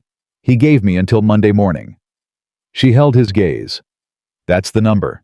Monday, 8 a.m. That's how long we have before this stops being ours. Dante was quiet. Then he said, "Who else has been in that house?" That's exactly the right question. Answer it. There was a light on upstairs before the car pulled up, Isabella said. Somebody was already inside, before the shooting was even over, before anybody knew where they'd be taking you. She watched it land on him. She watched a man who had spent 43 years being the most dangerous thing in every room he entered, discover that someone had been sitting in his dead mother's house with the lights on, waiting for the phone to ring. Keys, he said. How many people have keys? 4. His voice had gone strange. The same 4. Nico, Marco, Sal, Elena. Yes. Isabella exhaled. Then I want Marco first. Marco's been with me 22 years. That's why I want him first. She leaned in. Dante, listen. I'm not going to accuse him. I'm going to ask him about a Tuesday, and you're not going to be in the room. That's not happening. It is because he'll manage his answers if you're sitting there, and I need him to be bored for the first 4 minutes. I need him to think it doesn't matter. She held up a hand before he could argue. 20 minutes, 1 door. You can stand outside it and count. Dante looked at her a long moment. 20 minutes, he said. Marco came in with his coat over his arm and the expression of a man who had been asked to do something at the end of a very long day. Doctor. Sit down, Marco. How's your knee? He blinked. My what? You favor the left one going upstairs. I noticed it the first night. Old injury. 98. Fell off a loading dock. He sat slowly. Why are you asking me about my knee? Because I want to talk to you for 20 minutes, and I don't want you frightened for 19 of them, Isabella said. So let's get it out of the way. I'm going to ask you about the 9th of November. If you lie to me, I'll know, and it'll go worse. If you tell me the truth about something that makes you look bad, I'll believe you. Deal. Marco set his coat down. Deal, he said, and something in his shoulders came down half an inch. Where were you at 9 p.m.? Home, eating. Who called you? Nico. About 10 past 10.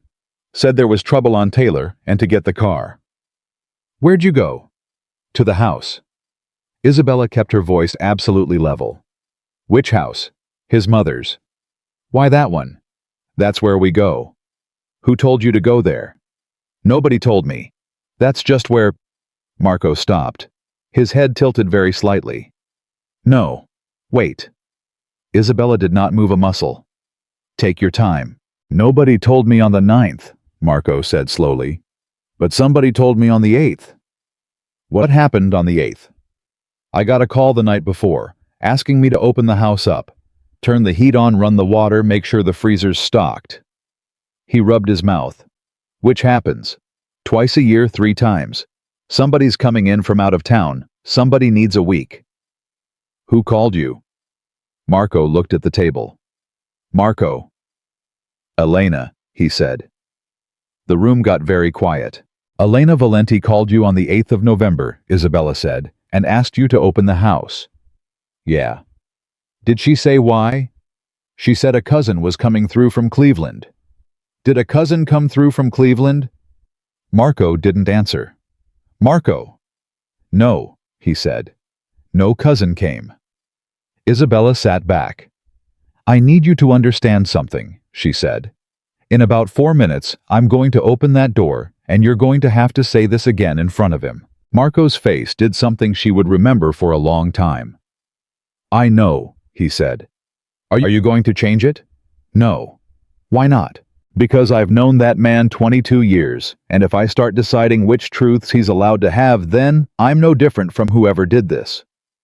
He looked up and his eyes were wet, and he was furious about it. But doctor, listen to me.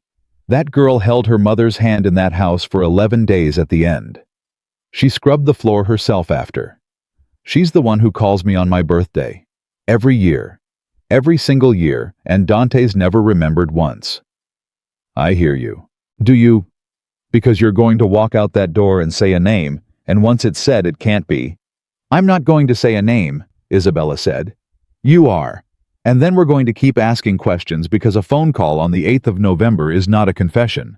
It's a coincidence with bad timing, and I have watched innocent people go to prison on less. Marco stared at her. You believe that? I have to, Isabella said. I'm the only one in this building who's allowed to. Dante took it standing up. That was the thing Isabella would think about later, that he made Marco say it twice, and he took it standing with one hand on the back of a chair, and his knuckles going white, and when it was over he said, Thank you, Marco, in a voice like a man reading a grocery list. Then Marco left, and Dante sat down, and for almost a minute he said nothing at all. She scrubbed the floor, he said finally. Marco told me. 11 days at the end. I was there 4. His voice was completely flat. There's a thing that happens at the end, with the breathing, and I couldn't be in the room for it. I stood in the hallway. I stood in the hallway of my mother's house like a boy, and my sister sat in that chair and held her hand and did not move. Isabella waited. And you want me to believe she sat in that house on a Tuesday night with the lights on and waited for someone to call and tell her whether I was dead?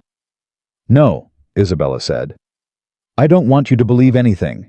I want you to sit at a table on Thursday and let me look at 4 people. It's Wednesday tomorrow. Then we have 1 day. And Dante. She waited until he looked at her. I need you to hear the other half of this because you're only holding the half that hurts. Say it.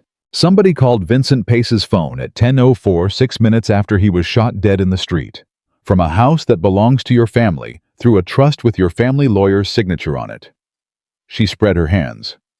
Whoever placed that call put your mother's house in a police file forever, permanently, with a case number.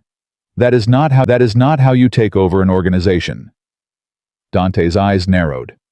Then what is it? I don't know yet, Isabella said. But I know it isn't greed. Greed is quiet. Greed doesn't leave a paper trail in a homicide file. She stood up and got her coat. Thursday, all 4. And Dante, don't warn anyone. Don't be clever. Don't move a single piece before that table. And if one of them moves first, then we'll learn something, she said, and it'll cost us. The Thursday dinner had been happening every week since Dante Valenti was 9 years old, and Isabella understood the moment she walked in that she had been dropped into something older and more dangerous than a criminal organization. She had been dropped into a family. There were 14 people. There was a woman in her 70s who kissed both her cheeks and asked if she was eating. There was a boy of about 8 doing homework at the end of the table who was told twice to put it away and didn't. There was too much food, and everyone talked at once, and it was in every way that mattered a Sunday dinner in the wrong part of the week. She had come in as the doctor. Dante had said her name once flatly and let the table do the rest, and the rest was immediate. This is her, the old woman said. This one, with the little hands. Zia. Fishing line, Marco told me. Fishing line in your mother's dining room. She grabbed Isabella's face with both hands. God bless you. Sit next to me. Eat. Isabella sat, and she started watching. Sal Mancuso was directly across from her 60-ish heavy, a laugher, the kind of man who laughs half a beat before the joke lands to show you he's on your side. He talked constantly. He touched people when he talked. He asked her 3 questions in the first 10 minutes and didn't listen to any of the answers. Anxious, Isabella thought. Not guilty. Anxious. He's been anxious his whole life, and he's built a personality on top of it, like a house on a swamp. Nico Ferraro sat 4 seats down and did not speak to her once for the first 40 minutes. He held his fork like a man in a restaurant he was reviewing. When he did speak, it was short and dry, and everyone at that end of the table adjusted around it the way people adjust around furniture. He isn't hiding. He's presiding. And Elena Valenti sat on Dante's right. Isabella had expected she wasn't sure what. Something sharper. Something that announced itself. Elena was maybe 39 in a sweater with reading glasses pushed up into her hair and a phone she checked exactly twice in 90 minutes. She refilled other people's water before her own. She listened to a story about a cousin's roof for 6 straight minutes with her chin on her hand and asked 2 follow-up questions about the roof. And when the 8-year-old finally got yelled at properly, she was the one who leaned over and said something that made him laugh into his sleeve. She's the most competent person at this table, Isabella thought, and she has spent 15 years making absolutely sure nobody notices. At the 80-minute mark, Isabella set down her fork. "Can I ask something?" she said into a lull. "It's been bothering me." Half the table turned. "Sure, honey," said Sal. "There was an attorney who did some paperwork for me a while back. County thing. I've been trying to place the name." She picked up her water. "Robert Bianchi. Does that mean anything to anyone?" She was not looking at any of them. She was looking at all of them, which was different, and it was the only skill she had that mattered. Sal Mancuso said, "Bianchi Bobby Bianchi," and kept chewing. "Sure. Guy did my mother's house." Nico Ferraro's fork stopped for 1/4 of a second a hitch, so small that anyone who wasn't counting would have lost it, and then continued, and he said, "He's not well anymore," and reached for the bread. Marco looked at his plate, and Elena Valenti said, "Bobby did our mother's will," and smiled at Isabella with what looked exactly like warmth, and added, "Why did he mess yours up? He mixed up 2 clients' names in 2019 and nearly gave a house to a stranger." The table laughed, and Isabella felt the floor go out from under her, because that was the correct answer. That was the answer of a woman with nothing to hide. It was fast, it was specific, it was self-deprecating on the old man's behalf, and it was funny, and Isabella had spent 11 years learning that guilty people do not make jokes about the evidence. Unless they're better than that. She smiled back and said, "No, he was fine. It was just a name I couldn't place," and reached for her water, and her hand was almost steady. 4 seats down, Nico Ferraro folded his napkin, said something to the woman beside him, and stood up. "Excuse me," he said. He walked out toward the back hall. Isabella waited 11 seconds. Then she said, "Where's your bathroom?"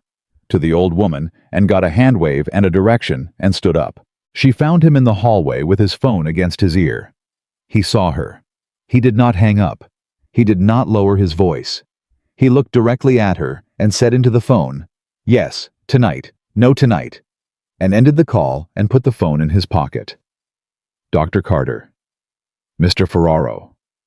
You've been counting things again." "I always am." "How many so far tonight?" 14 at the table, 2 men outside, 3 exits, one of which is chained, and a lawyer's name that made you stop your fork for a 1/4 second. Nico Ferraro smiled, and Isabella understood standing in that hallway that she had made a mistake, not a fatal one, but a real one, because the smile had nothing behind it at all. "You think I did it?" he said. "I think you're the only person at that table who's happy I'm here." That got him. He blinked. "Explain. Everyone else in that room is being kind to me because I saved him, or wary of me because I'm an outsider, or both. You're the only one who's been studying me since I sat down, which means either you're afraid of what I'll find," she paused, "or you already know what I'm going to find, and you've been waiting 9 days for someone to finally start looking." Nico's eyes changed. 20 years, he said quietly. "I have been the man who says the unbearable thing out loud in that family. 20 years. And do you know what happens, doctor, when you are the one who always says it? They stop hearing you. They stop hearing me." He nodded slowly. So if I say a name at that table, it's Nico being Nico. It's Nico who never liked her. It's Nico who wanted the seat. It's Nico who... He stopped himself, straightened his cuff. But if a stranger says it, a stranger with no share in anything, a stranger who put her hands inside him. Say the name. No. Nico. No. He stepped closer, and his voice dropped to almost nothing. Because if I say it, you'll spend the rest of the week trying to prove me right, and you'll get there whether it's true or not. That's what people do. He held her eyes. I have watched a man be destroyed by a name said too early. I was 26. He was innocent. I said the name. Isabella felt something cold go up her back. Then tell me one thing that isn't a name. Nico considered it for a long moment. On the 8th of November, he said. I asked for a car. There's a garage we use. I asked for a car, and I was told all of them were out. So, they're never all out. He turned to go. Ask who signed the last one out. And doctor, the reason I have not said the name is not loyalty. It's that I do not want to be right. He walked back into the noise and the laughing and the 8-year-old getting yelled at again. Isabella stood in that hallway for 30 seconds, with her heart going like a fist. And then a voice behind her said, He's been rehearsing that for a week, you know. Elena Valenti was leaning against the doorframe with 2 glasses of wine, and she held one out, and Isabella took it, because refusing would have said more than accepting. I'm not going to drink it, Isabella said. I know. Hold it anyway. People trust a woman holding a glass. Elena smiled. That's not a threat, by the way. That's just true, and it's the kind of thing I've had 40 years to notice. Should I be frightened of you? Probably. Elena took a sip. Can I tell you something honest? I've been trying to figure out how to get you alone since the antipasto. Why? Because my brother is different, and I want to know what you did. Isabella's grip tightened on the stem of the glass. I didn't do anything. You're a bad liar for a psychologist. I'm an excellent liar. I just don't bother with people who'll catch it. Elena laughed, a real one, surprised out of her, and for a second the resemblance to Dante was so sharp it was disorienting. Okay, she said. Okay, then here's mine, honest for honest. 11 days ago, somebody put 2 rounds into my brother, and I have not slept a full night since. And in that time he has told me nothing. Nothing. Not who, not why, not what he's doing about it.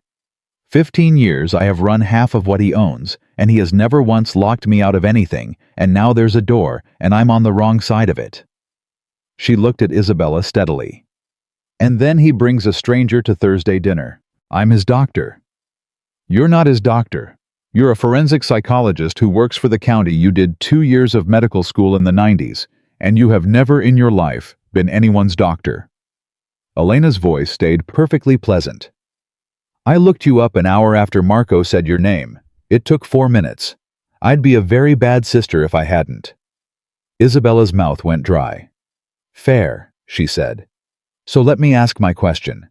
Why does my brother trust you? I don't think he does. He brought you to Thursday. He brought me to Thursday, Isabella said carefully, because he needs something looked at, and everyone else in his life is too close to look. Elena went very still, and Isabella watched her the way she had watched 660 people across 660 tables, and what she saw was not fear. It was hurt. Enormous, immediate, unguarded. Hurt, the kind that arrives before a person has time to decide what to do with their face, and then half a second behind it, the effort of putting it away. Ah, Elena said. He thinks it's one of us. I didn't say that. You didn't have to. That's what a stranger at Thursday means. She set her wine down on the hall table. God, okay. Elena, which one does he think it is? Isabella said nothing. Oh, Elena said. And then quietly, me. I didn't say, Doctor. Elena's voice was still perfectly level, and her eyes had gone bright. There are 4 of us with keys. Nico's been at his elbow since he was 28. Marco would step in front of a bus. Sal Mancuso couldn't organize a raffle. She lifted her chin. It's me. It's obviously me. It's been me from the second he started counting.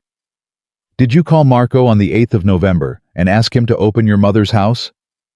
Elena Valenti stopped breathing. Isabella saw it. 1 full second of nothing. Yes, Elena said. Why? Because someone asked me to. Who? And Elena Valenti looked at her, and her face was the face of a woman standing at the top of a staircase deciding whether to go down. Not here, she said. Elena. Not here. She picked her wine back up, and by the time she'd straightened, the pleasant thing was back on her face like a coat. Go back in and eat your food, and let my aunt tell you about her hip. I'll find you. She walked away. Isabella made it back to the table. She ate half a plate of something she couldn't taste, and let a 74-year-old woman describe a hip replacement in extraordinary detail, and she laughed in the right places, and underneath all of it, her mind was going like a machine that had finally been handed the right part. A call at 10:04 to a dead man's phone. From a house in a trust with a lawyer's signature on it. A card in a jacket pocket placed 8 months early. She set down her fork. Because it fit. It finally horribly fit, and she'd been looking at it upside down for 3 days. She got Dante alone in his mother's kitchen, a different kitchen, another house, but she'd stopped noticing kitchens an hour after the last car pulled away. Whoever this is, she said, isn't trying to take your organization. Doctor, listen to me. Every single move they made creates a record. She counted on her fingers. A court-filed referral with a real attorney's name on it. A business card on a corpse. 9 phone calls from a landline registered to a residential address. And a 10th call at 10:04 that had no purpose in the world except to put that number in a homicide file 6 minutes after the only man who could explain it was dead. Dante had gone very still. You don't build like that if you want to inherit something, Isabella said. Nobody who wants to sit in your chair leaves a paper trail that leads to their own front door. Then what are they building? A case. The word sat in the kitchen like something dropped. Somebody in your family, Isabella said, isn't running a coup. They're running a file. They're building something a prosecutor can hold. And the shooting wasn't the goal. The shooting was the event that generates paperwork. A body, a scene, a phone dump, a subpoena. They needed a homicide because a homicide opens doors that nothing else opens. That's insane. Is it? She stepped closer. You told me 4 people knew where you'd be that Tuesday. Ask yourself a different question. Who in your life has recently been behaving like someone who's leaving? And Dante Valenti's face changed. Not shock. Something worse, the look of a man who has just heard his own secret described from the outside. Isabella saw it, and her stomach dropped. What? She said. He didn't answer. Dante. What? He put both hands on the counter. 14 months ago, he said. I made a decision I have never told a living soul. What decision? I started taking it apart. Isabella's breath stopped. Say that again. The restaurants are clean. The trucking's clean. The real estate's been clean for 2 years. His voice was low and fast, like a man who'd rehearsed it alone and was hearing it out loud for the first time. I have been moving pieces for 14 months. Closing books. Paying people off the way you pay off a man you're never going to call again. 2 more years, and there's nothing left to inherit. Nothing to fight over. Nothing to be. He looked up. I was getting out. Who knew? Nobody. Somebody knew Dante, that's the whole. Nobody knew, he said. But somebody would have seen it. Somebody who touches every piece of paper. Somebody who moves the money. Somebody who would have looked at 14 months of accounts and understood exactly what I was doing before I ever said a word out loud. Isabella's throat closed. Elena, she said. Elena. She's the only one who could see it. She's the only one. Dante's hand was shaking on the counter, and he pressed it flat to stop it. And if she saw it, if she sat with those books and worked out that I was ending a thing that 400 people eat from a thing. Our father built a thing. She has run half of for 15 years without ever once being allowed to put her name on it. Then she wasn't trying to take it from you, Isabella said slowly. She was trying to stop you. Or save it. Or bury it before you could hand it to somebody else, Isabella said. Dante, a case file isn't a coup. A case file is leverage. You build a homicide that leads to a house, and a house that leads to a trust, and a trust that leads to every piece of paper you've been quietly cleaning, and then you put that in front of the man who's dismantling it, and you say stop, or I let this walk into a federal building. Dante Valenti stared at her. She wouldn't. You said she's smarter than you by a distance you could measure with a ruler. She held my mother's hand for 11 days. I know. She scrubbed the floor, Isabella. I know. Isabella's voice broke. And I have been wrong 14 times in 11 years, and I remember every name, and I am telling you right now that I could be number 15. She looked at me tonight, and I saw something that I could not manufacture in a laboratory. She was hurt, not caught. Hurt. Then what do you want me to do? I want you to do nothing until she talks to me. She said she'd find me. When? She didn't say. And that was the moment Isabella's phone buzzed on the counter between them. They both looked at it. Unknown number. Isabella picked it up and turned the screen so he could see it too, and read it out loud, and heard her own voice go strange on the last 5 words. You asked who told me to open the house. I'll tell you. Tonight 1 hour and come alone, and Dr. Carter, whatever you do not tell my brother. Dante Valenti read the message twice, and then he said a word in Italian that Isabella didn't know and didn't need translated. No. Dante. No, absolutely not. You are not getting in a car and driving to a location chosen by a person we have spent 3 days deciding might have tried to have me killed. She said 1 hour. I don't care what she said. She said alone, Isabella said, and she said don't tell you, and I turned the screen around and showed it to you within 4 seconds of it arriving. So let's both notice that, and then let's be adults about the next part. That stopped him. He stood at the counter with both hands flat on it, breathing carefully around his left side, and Isabella watched him work through it. Watched a man used to solving problems with weight and proximity discover that neither one applied. Why show me, he said.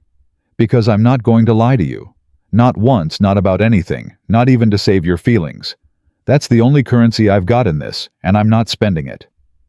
Then don't go. You know I'm going. Isabella. She was going to say a name in that hallway, Isabella said. I watched her get all the way to the edge of it and step back. Whatever she's carrying, she's been carrying it 11 days without putting it down, and tonight she finally can't hold it anymore. That window closes at sunrise. It always does. She picked up her coat. People confess at night, Dante. Never in the morning. Every single time in 11 years it's at night. He didn't move for a long moment. Marco drives you, he said. She said alone. Marco drives you and stops 2 blocks short, and you walk the rest, and if I have to sit in a car with a phone in my hand and my sister's name on the screen and do nothing, then that's what I'll do. His voice had gone rough. But I am not letting you cross this city alone at 11 o'clock at night with a message from an unknown number in your hand. There's a version of this where that text isn't from her at all. Isabella stopped with one arm in her sleeve. Say that again.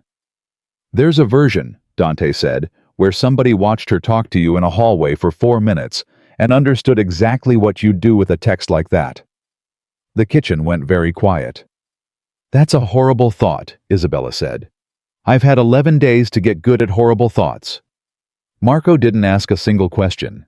He just drove hands at 10 and 2 jaw set, and at a red light on Fullerton, he said doctor without turning around. Yeah, if it's her, Marco. If it's her, and she says it out loud, and you're the only one in the room who hears it. He watched the light. Don't tell me first. Tell him first. Why would I tell you first? Because I've known her since she was 24, Marco said, and people tell me things to soften them. It's the only skill I've got. The light changed. Don't. Not this time. He should hear it from you and nobody in between. They pulled over 3 blocks out. Isabella got out and walked, and the walking was worse than the driving because there was nothing to do with her hands. Elena Valenti was standing under a light in the lot behind a closed hardware store with her arms crossed. No coat, no bag. Reading glasses still pushed up in her hair like she'd left the dinner and never gone home. You're 11 minutes early, she said. You're 20 minutes early, so let's not. That got a short breath that might have been a laugh. He knows you're here. Yes. Elena nodded slowly. Marco. 2 blocks back. Of course. She rubbed her face with both hands hard, like a woman coming off a night shift. God. Okay. I'm going to ask you a question, and I need a real answer, and then I'm going to say something, and after I say it, there's no putting it back. Ask. Do you love my brother? Isabella hadn't been braced for that one, and it went straight through her ribs. I've known him 13 days. That isn't what I asked. I don't know. That's an answer. Elena's mouth twisted. That's actually the first answer anybody's given me in 2 weeks. Why does it matter? Because I'm about to hand you something that can end him, Elena said, and I need to know which way you'll point it. Isabella's heart began to beat somewhere up near her throat. Tell me who asked you to open the house. Elena reached into her back pocket and took out her phone. She didn't hand it over. She held it screen down in both hands. On the 8th of November, she said, at 6:41 in the evening, I got a message asking me to open the house. Heat on water run freezer stocked. I said sure. I said, is somebody coming in? And the answer was, cousin from Cleveland, don't make a thing of it. Who sent it? Elena turned the phone around. Isabella looked at the screen for what felt like a long time. The contact name at the top said D. That's not possible, she said. That's his number. That's the number I have had in my phone for 9 years. That's the number I call when Zia's in the hospital, and the number he called me from when our mother stopped eating. Elena's voice had gone flat and hard. And the day after that message, somebody shot him twice on Taylor Street and drove him to the house I opened. Isabella took the phone. Her hands were not steady. She scrolled up 6 months of messages, normal ones, dull ones. Are you coming Thursday? Bring the thing for Zia. Call me when you can. And then the 8th of November, 6:41 p.m., in exactly the same place, in exactly the same thread. Elena. Her mouth had gone dry. Do you understand what you're showing me? I've understood it for 11 days. You think he did it himself? I think, Elena said, and her voice finally cracked, that my brother has been closing this thing down for over a year, and he thinks I don't know, and I think one of the ways a man gets out of a life like ours is he stops being worth killing. He gets shot. He gets weak. He gets pitied. She wiped her face with the heel of her hand, angry about it. And I have sat with that for 11 days, and there is not one human being on this earth I could say it to. So you said it to me. I said it to a stranger who put her hands inside him and refused his money. Elena laughed wetly. Marco talks. Everybody talks. You have no idea how famous you are. Isabella looked back down at the phone, and something in her chest went cold, because there was a wrongness in the thread, and she couldn't find it yet, and 11 years had taught her that the wrongness you can't find is always the one that matters. Elena, when he texts, what does he call you? Elena blinked. What? Scroll. Look at the thread. 6 months of it. What does your brother call you when he writes to you? Elena took the phone back and scrolled, and Isabella watched her face change by degrees. Ale, she said. He calls me Ale. He's called me Ale since I was 4. And on the 8th of November, Elena stared at the screen. Nothing, she whispered. He doesn't call me anything. It just starts. Read it out loud. Can you open the house tomorrow? Heat water food in the freezer. Her hand had begun to shake. That's not, he'd never write it like that. He'd say, Ale, do me a favor. He always says, do me a favor. Every time. Every single time for 9 years, I'll do me a favor. Somebody had his phone, Isabella said. Somebody had his phone. Or somebody had a copy of his messages and studied them for a long time and still got it wrong, because the one thing nobody can fake is the thing a person does without noticing they do it. Elena Valenti sat down on the curb. She sat down hard in the cold in no coat, and she put her hands over her mouth, and for about 10 seconds she made no sound at all. 11 days, she said finally. 11 days I have looked at my brother's face and thought you did this to yourself. You liar. You let me sit in that house not knowing if you were alive. She looked up and her eyes were streaming. 11 days I hated him. Isabella crouched down. I need you to tell me the rest now. There's no rest. There's rest. You didn't drag me to a parking lot at midnight to show me one text message. Isabella kept her voice level and kind, the voice she'd used across 660 tables. You said you were handing me something that could end him. A fake text doesn't end him. A fake text exonerates him. So what's the other thing? Elena wiped her face and did not answer for a long moment. 14 months ago, she said. I was closing the books on the trucking company, and I found a hole, not theft, the opposite. Money going out to people we don't pay anymore in amounts that don't repeat the way you pay a man off when you're never going to call him again. You saw it. I saw it in about 90 seconds. It's my job. It's been my job for 15 years. Elena laughed, and it was awful. And I sat there in that office, and I understood exactly what my brother was doing. And do you know what I felt? Relief. I felt so much relief I put my head on the desk. You wanted out too. I have wanted out since I was 26 years old, and I never once said it because he never said it, and in a family like ours, you don't go first. So why didn't you tell him you knew? Because he didn't tell me, Elena said. 15 years, and the biggest thing he's ever done, and he did it behind my back. And I decided if he wanted to be a man alone, fine. Let him. I'd help him from where I was standing. Help him how? Elena went quiet. Elena, help him how? There's a rule, Elena said. You know the rule. Everybody knows the rule. You can die in this life and you can go to prison in this life, but you cannot leave it. Because if the man at the top can leave, then the thing 400 people have eaten from for 40 years was never real, and every one of them wasted their life on it. Her jaw set. The day it became public that Dante Valenti was dismantling this thing, somebody was going to put him in the ground, not out of greed, out of insult. So you built insurance. Elena's head came up sharply. How did you know that? Because I've spent 3 days looking at a paper trail, Isabella said, and it's been driving me insane because nobody trying to steal an organization leaves one. But somebody trying to protect a man might. It's a package, Elena said. That's what my guy calls it. A package. It's 14 months of everything, names, dates, who did what and when and to who, and it sits with an attorney, and it does absolutely nothing forever, unless Dante Valenti dies of anything other than old age. And then it goes to a federal building in a box. So if they kill him, every single man who'd benefit goes down with him, all of them, same week. Elena's chin came up. That's the only shield that works in this life, not guns. Consequences. I built him a bomb with his own name on it, and I wired it to his heartbeat. Isabella sat back on her heels. Does he know?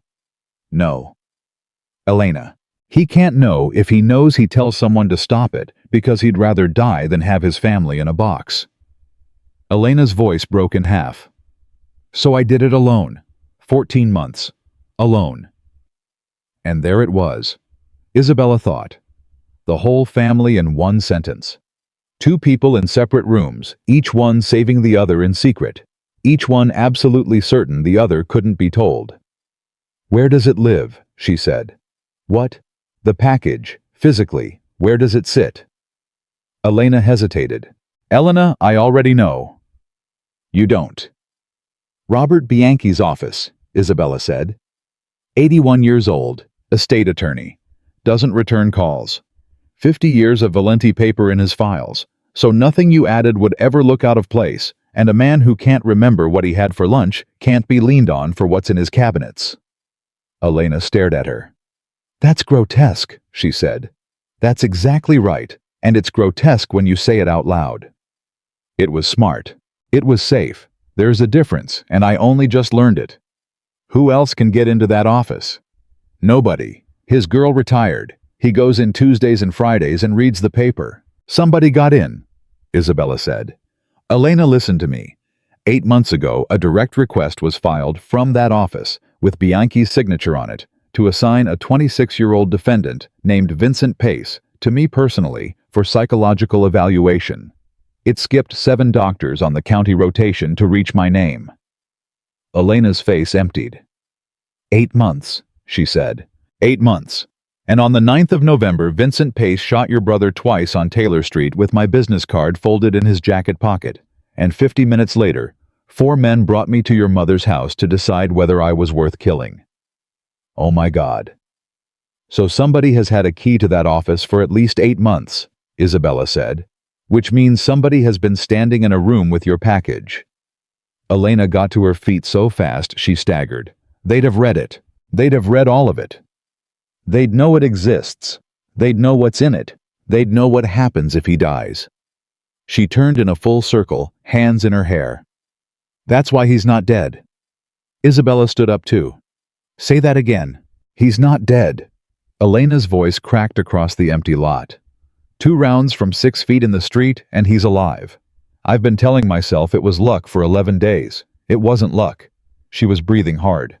Whoever this is read my package and understood that if Dante dies, everything burns.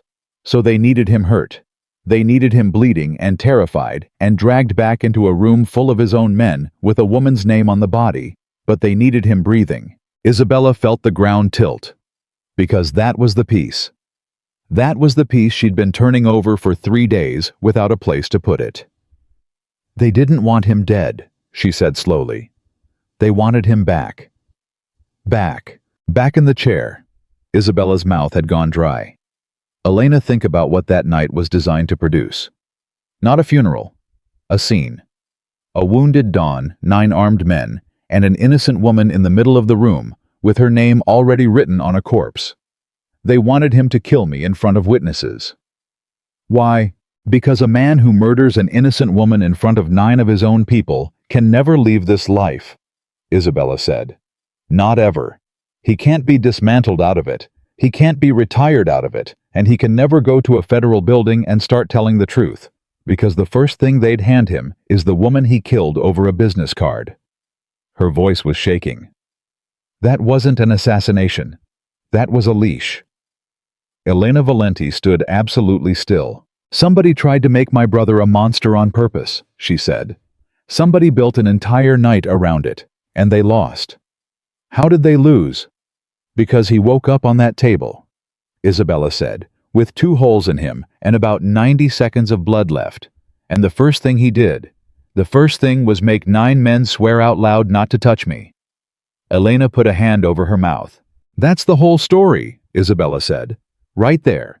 Everything since is just the sound of somebody trying to fix a plan that came apart, because Dante Valenti turned out to be a better man than the person who's known him longest thought he was.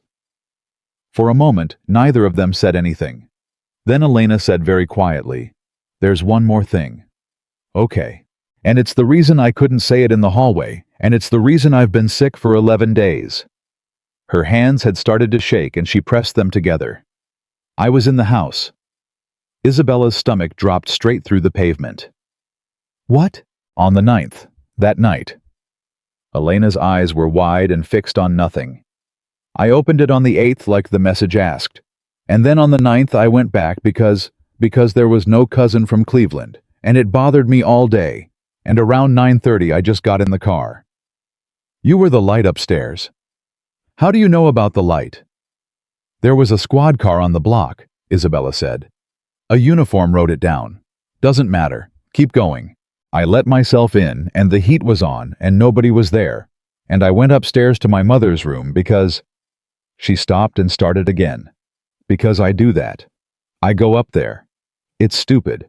I sit on the end of the bed for 10 minutes, and then I go home and I don't tell anybody. And then somebody came in downstairs. Isabella did not breathe. I heard the door, Elena said. And I thought, oh, it's the cousin, and I was about to call out. And then I heard him pick up the phone in the kitchen. The house phone. My mother's phone. She was staring straight ahead now, somewhere else entirely. And I stood at the top of those stairs, and I did not make a sound, and I do not know why. I have gone over it 1,000 times, and I cannot tell you why. Something in the way he crossed that floor. He walked like a man who wasn't expecting to see anybody, and I have never in my life been afraid of anyone in that house. What time? Just after 10. I remember because the microwave clock is 4 minutes fast, and I stood there staring at it. 10:04, Isabella said. What? He called Vincent Pace's phone at 10:04. 6 minutes after Pace was already dead on the sidewalk on Taylor Street. Isabella's voice had gone thin. Elena, what did he say? Nothing. Elena's face crumpled. That's the thing. That's the thing that's been eating me. He didn't say one word. He dialed, he waited maybe 15 seconds, and then he put it back down. He was making a record. He was what? I wasn't calling anybody, Isabella said. He knew that phone was in a dead man's pocket in the middle of an active homicide scene with police standing over it. He wasn't trying to reach Vincent Pace. He was putting your mother's landline into a police file permanently in a way that could never be taken back out. Elena Valenti made a small sound. Why? Because that's the leash too, Isabella said. One phone record sitting in a case file that ties this family's house to the shooting. Insurance on top of insurance.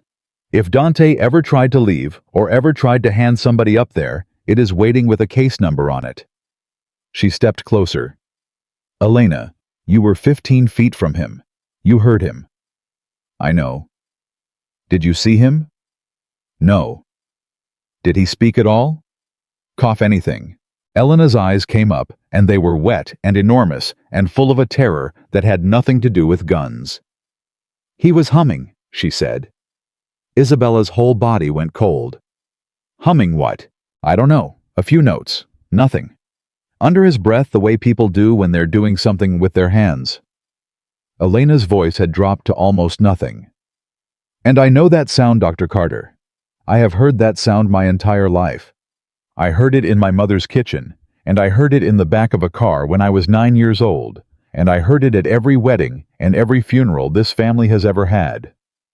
Elena, and I stood at the top of my dead mother's staircase, Elena said, and I listened to somebody I love make a phone call to a corpse, and then I waited 20 minutes after the door closed before I could make my legs work, and I have not been able to say his name out loud since. Not once. I open my mouth, and nothing comes. Isabella took hold of her arms. Say it now. I can't. You can. You drove here too. That's the whole reason you're standing in a parking lot in November with no coat on. Isabella's voice was low and steady, and absolutely relentless. Elena, he put a boy in front of your brother with a gun, and my name in his pocket. That boy is dead. Your brother has a hole in him. And on Monday morning, a detective I have known 9 years starts typing. And after that, none of this belongs to us anymore. You don't understand what happens if I'm wrong.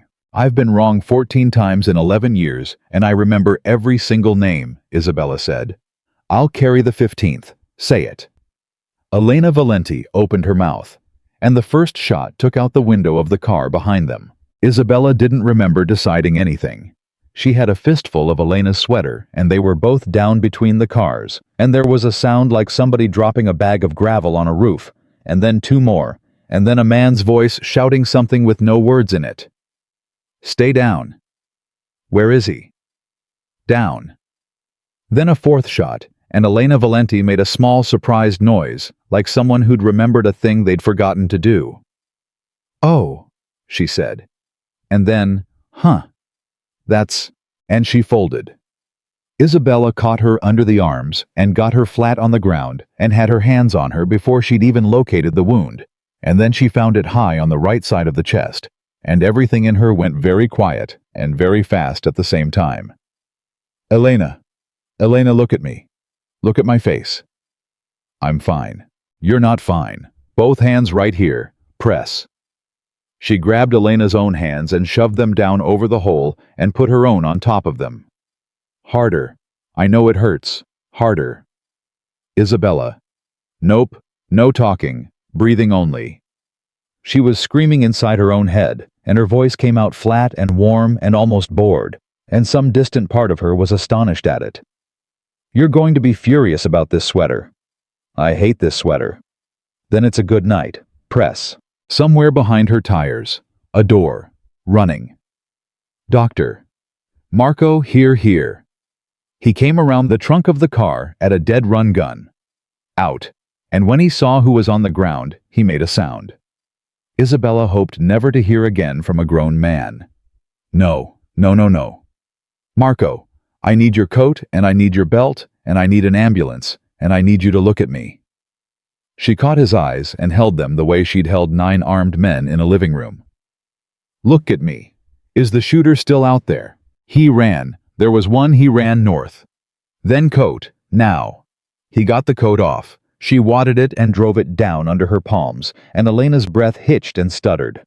"Ow, ow, okay, that's... I know, I'm sorry, stay with me." Isabella leaned her weight into it. "Marco, is she still breathing on both sides? Put your hand here flat. Do you feel it move?" Yeah, it moves." "Good, that's good, that's very good." "That's not good, that's just not immediately fatal." "Ambulance. He's 4 minutes out. He's coming, he's already coming." "Not he. Ambulance Marco, 911, a real one." "Doctor. I don't care what it costs this family, she needs a chest tube and blood, and neither one of those things exists in a car." Isabella's voice finally broke through into something raw. "Call it." Marco called it. Elena's hand came up and got hold of Isabella's wrist, and her grip was terrible and weak, and Isabella thought with a lurch, "Your brother did this exact thing to me 13 days ago." "Hey," Elena said. "Save it." "He was already here." Isabella went still. "What?" "The car." Elena's eyes were losing focus and fighting for it. "When I got here, 20 minutes early, there was already a car in this lot with nobody in it." "You didn't say." "I thought hardware store. I thought it was the hardware store." A wet, awful laugh. "It's been closed since March." Okay, don't." "He knew where I'd be." Elena's fingers tightened. "Isabella, he knew where I'd be, and I only told one person, and I only told them an hour ago." The cold that went through Isabella then was not fear. It was something worse and much more organized. "Elena, who did you tell?" "I didn't tell anybody. I texted you." "Then how?" "Because he's the one who gave me your number," Elena said. And the world went absolutely silent. "What?" "After dinner. In the hall." Elena's breath was coming shorter now, and she was pushing every word out like a stone. "I said I needed to talk to you, and I didn't have your number, and he took out his phone, and he read it out to me, and he said, Elena, stay awake. He said, don't tell your brother." Isabella's hands did not stop pressing. They kept doing the work while everything above them came apart. "Who?" she said. "Say it. Say it now, Elena, say it now." And Elena Valenti's eyes rolled up, and her hand slid off Isabella's wrist, and she went somewhere Isabella couldn't follow. "No, Elena." She threw her weight down onto the wound. "Marco, where's that ambulance?" 2 minutes. "Tell them 1. Headlights swung into the lot. Isabella heard the car door before she saw anything, and she heard a man's footsteps coming fast and uneven. A man running badly on a body that shouldn't be running at all, and she knew who it was before he'd covered 10 feet. "Don't look at her face," she said. "Dante, don't look at her face, look at me." But he was already on his knees in it. He got his sister's head into his hands, and he said her name twice, and then he stopped saying anything, and Isabella watched the most feared man in Chicago make a small sound like a boy in a hallway. "Is she? She's alive. She's alive right now this minute, and that's all either of us gets to know." "Isabella."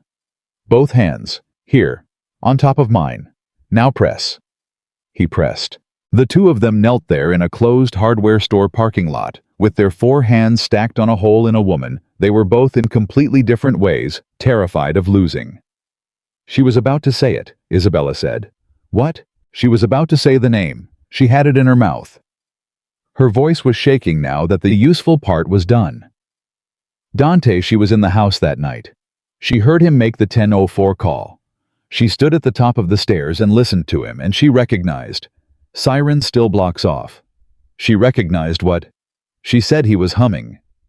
Dante Valenti's hands went rigid under hers. She felt it. She felt it happen in his fingers, in his forearms, all the way up. "Dante." He didn't answer. "Dante, you know." She stared at him across his sister's body. "You just heard that, and you know. I watched it go through you." "Keep pressing," he said. "Say the name. Keep pressing." Say the name. And then Marco's voice from 10 feet away, in a tone Isabella had never once heard from him, thin and young and afraid. Doctor? Not now, Marco. Doctor, you need to look up. She looked up. There was a young man standing at the edge of the lot with a gun hanging down at the end of his arm like something he'd forgotten he was holding. His jaw was working the way it had worked in the back of a car 13 days ago, and his whole face was wet, and he was shaking so hard she could see it from 20 feet. Tommy, Isabella said. I'm sorry, Tommy said. Doc, I'm sorry. Tommy put that down. He said you'd be alone. The gun came up 2 inches and dropped again, and he was sobbing now openly like a kid. He said you'd be alone. He said it was just going to be you. And behind him, out of the dark at the far end of the lot, a second set of headlights came on. The message sat on the counter between them glowing, and neither of them touched it. Give me the phone, Dante said. No. Isabella. She said don't tell you. Isabella put her hand flat over the screen. And I just told you so we can skip the part where you convince me. But I'm not handing you her number so you can call her at midnight and turn this into a war before I've heard one sentence out of her mouth. You are not going alone. That's exactly what I'm doing. She may have put 2 bullets in me. Then she's had 11 days to put 2 in me and hasn't, Isabella said. And if she wanted me dead, she wouldn't do it after asking me in writing from a number your detective friend can subpoena in about 40 minutes. That stopped him. Ray Hollis is not my friend. He's mine. And he's got until Monday morning, and every hour we spend arguing is an hour he spends typing. She picked up her coat. Dante, look at me. You've been standing in that hallway for 3 years. What? You told me. Your mother at the end. You stood in the hallway, and Elena sat in the chair. Her voice softened, and she hated how much it cost her to make it soft. You have never once gone into the room. Not with her, not with anybody. You send Marco, you send Nico, you make 9 men swear an oath while you're bleeding out. You have spent your whole life arranging things, so you never have to walk in and hear the answer. Dante's jaw was so tight it trembled. That's not what this is. It's exactly what this is, and tonight somebody's finally going in the room. It's just not going to be you. She got to the door. 1 hour. If I'm not back in 3, you can burn the city down and I won't say a word about it.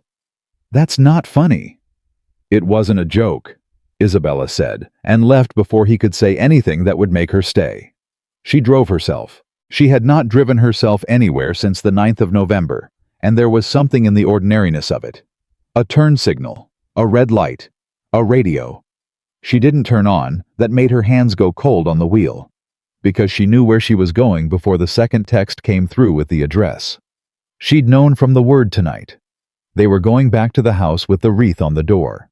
Elena Valenti was standing on the front steps with her arms folded. No coat, like she'd been out there long enough to stop noticing the cold. You told him, she said. Isabella stopped on the walk. Yes. Elena laughed once without any humor in it at all. Well, at least you're not a liar. I'm a tremendous liar. I chose not to be one tonight. Isabella came up 2 steps and stopped. You asked me here because you want somebody to hear something.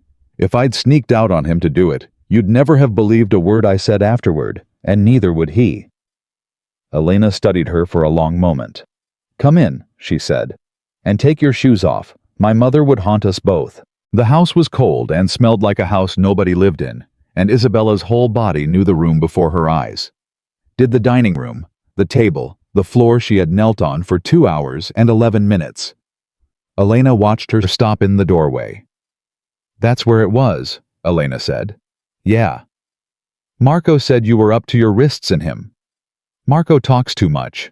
Marco has said 9 sentences to me since 2011, and 4 of them were about you. Elena walked past her into the kitchen and came back with 2 glasses of water and handed one over. Sit down, doctor. I'm going to tell you the truth in an order that will make sense, and if you interrupt me, I'll lose my nerve. Isabella sat. Ask me the question again, Elena said. The one from the hallway. Did you call Marco on the 8th of November and ask him to open this house? Yes. Why? Because my brother told me to. The water glass stopped halfway to Isabella's mouth. Say that slower. Elena pulled out her phone, thumbed through it, and set it on the table facing Isabella. A text thread. The contact name at the top said D. November 8th, 9:12 p.m. Open Ma's house. Heat on water, run freezer stocked. Don't tell anybody it came from me. And below it, at 9:14. Elena's reply. Everything okay? And below that, at 9:16, yes. Cousin coming through from Cleveland. Handle it. Isabella read it 4 times. That's his number, Elena said. It's a number. It's the number I have called 11,000 times in my life. It's in my phone as one letter. Elena's voice was steady, but her hands weren't. So I did what he asked. I called Marco. I repeated the Cleveland story word for word because he told me not to say it came from him, and that was the only cover I had. And then 24 hours later, somebody put 2 rounds into my brother, and he ended up bleeding on the floor of the house I'd been told to open the night before. Isabella sat back very slowly. Have you asked him about it? How? Elena's eyes came up bright and furious. How exactly do I ask him? Dante, did you text me the night before you were shot? And if he says no, then somebody has his phone, and I'm the woman who acted on it, and I look like the person who prepared the room. And if he says yes, she stopped. If he says yes, then he was expecting to need this house. Then he knew, Elena said. Then my brother knew he was going to be shot at, and he set up a place to bleed, and he didn't tell me, and he didn't tell Nico, and he let it happen. Her voice cracked straight down the middle. And I don't know which of those 2 answers is worse. I have not slept in 11 days trying to decide. Isabella put her glass down. Elena, he didn't send that text. You don't know that. I do actually. She met her eyes. Because he thinks you opened this house on your own initiative and it's been eating a hole in him since Wednesday. If he'd sent that text, he'd have known exactly why Marco got the call, and he'd have said so, and he would not have spent 2 days looking like a man at his own mother's funeral. Elena breathed out shakily. Okay. Okay. Okay, that's okay. She pressed the heels of both hands against her eyes. God, okay. Then somebody was in his phone. Somebody who could get at it, use it, and delete the thread afterward without him ever noticing, Isabella said. How many people touch that phone? He doesn't hand it around. That's not what I asked. Who's near it? Who's in the car? Who's in the room? Who's there when he showers? Who's there when he sleeps? Marco drives. Nico's at his elbow. Elena's face changed. And the kid? What kid? There's a kid who carries things. Tommy something. He's been on the door for maybe 2 years. And Isabella's stomach turned all the way over because she could see him, a jaw working, like it was chewing on nothing in the back seat of a car on the 9th of November, saying his own name like it was being taken from him. Tommy, she said. You know him. How was in the car that came for me? Isabella's mouth had gone dry. Elena, he was terrified. I read it as fear about you-know-who dying. That's what it looked like. That is exactly what it looked like. He's 24 years old. That's not a defense, that's a qualification, Isabella said. 24 low in the organization, close enough to touch the phone, frightened out of his skin. That's not a mastermind. That's a boy somebody is holding by the throat. She was already standing. Same as Vincent Pace. Whoever's doing this doesn't use professionals. They use soft people. They find the one who's scared and they steer him. Elena stood too. Then where's the mastermind? That's the wrong question. It's the only question. No. Isabella turned. The right question is what they're building. Elena, I need you to tell me about the file. Elena Valenti went absolutely white. What file? That's the first time all night you've answered a question with a question, Isabella said. You've been straight with me for 20 minutes and you just lied in 2 words. What file? Elena didn't move. Elena, how do you know about it? I didn't, Isabella said. I do now. Elena sat back down, like her legs had quit. You are a horrible person, she said. Frequently. What's in it? Everything. Elena laughed and it came out wrong. Everything, doctor. 15 years of it. Bank routing property that trusts the names of every man who was ever paid to look the other way. I built it starting in 2019, and I have added to it every single month since. Isabella lowered herself into a chair. Why? Because I'm the one who moves the money, and one day there is going to be a knock on a door, and it will not be a knock for Dante.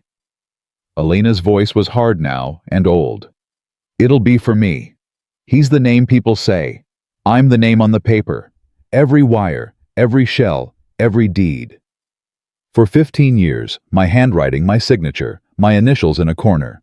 If it ever comes apart, I'm the one who goes away for 30 years, and my brother gets a headline. So it's insurance.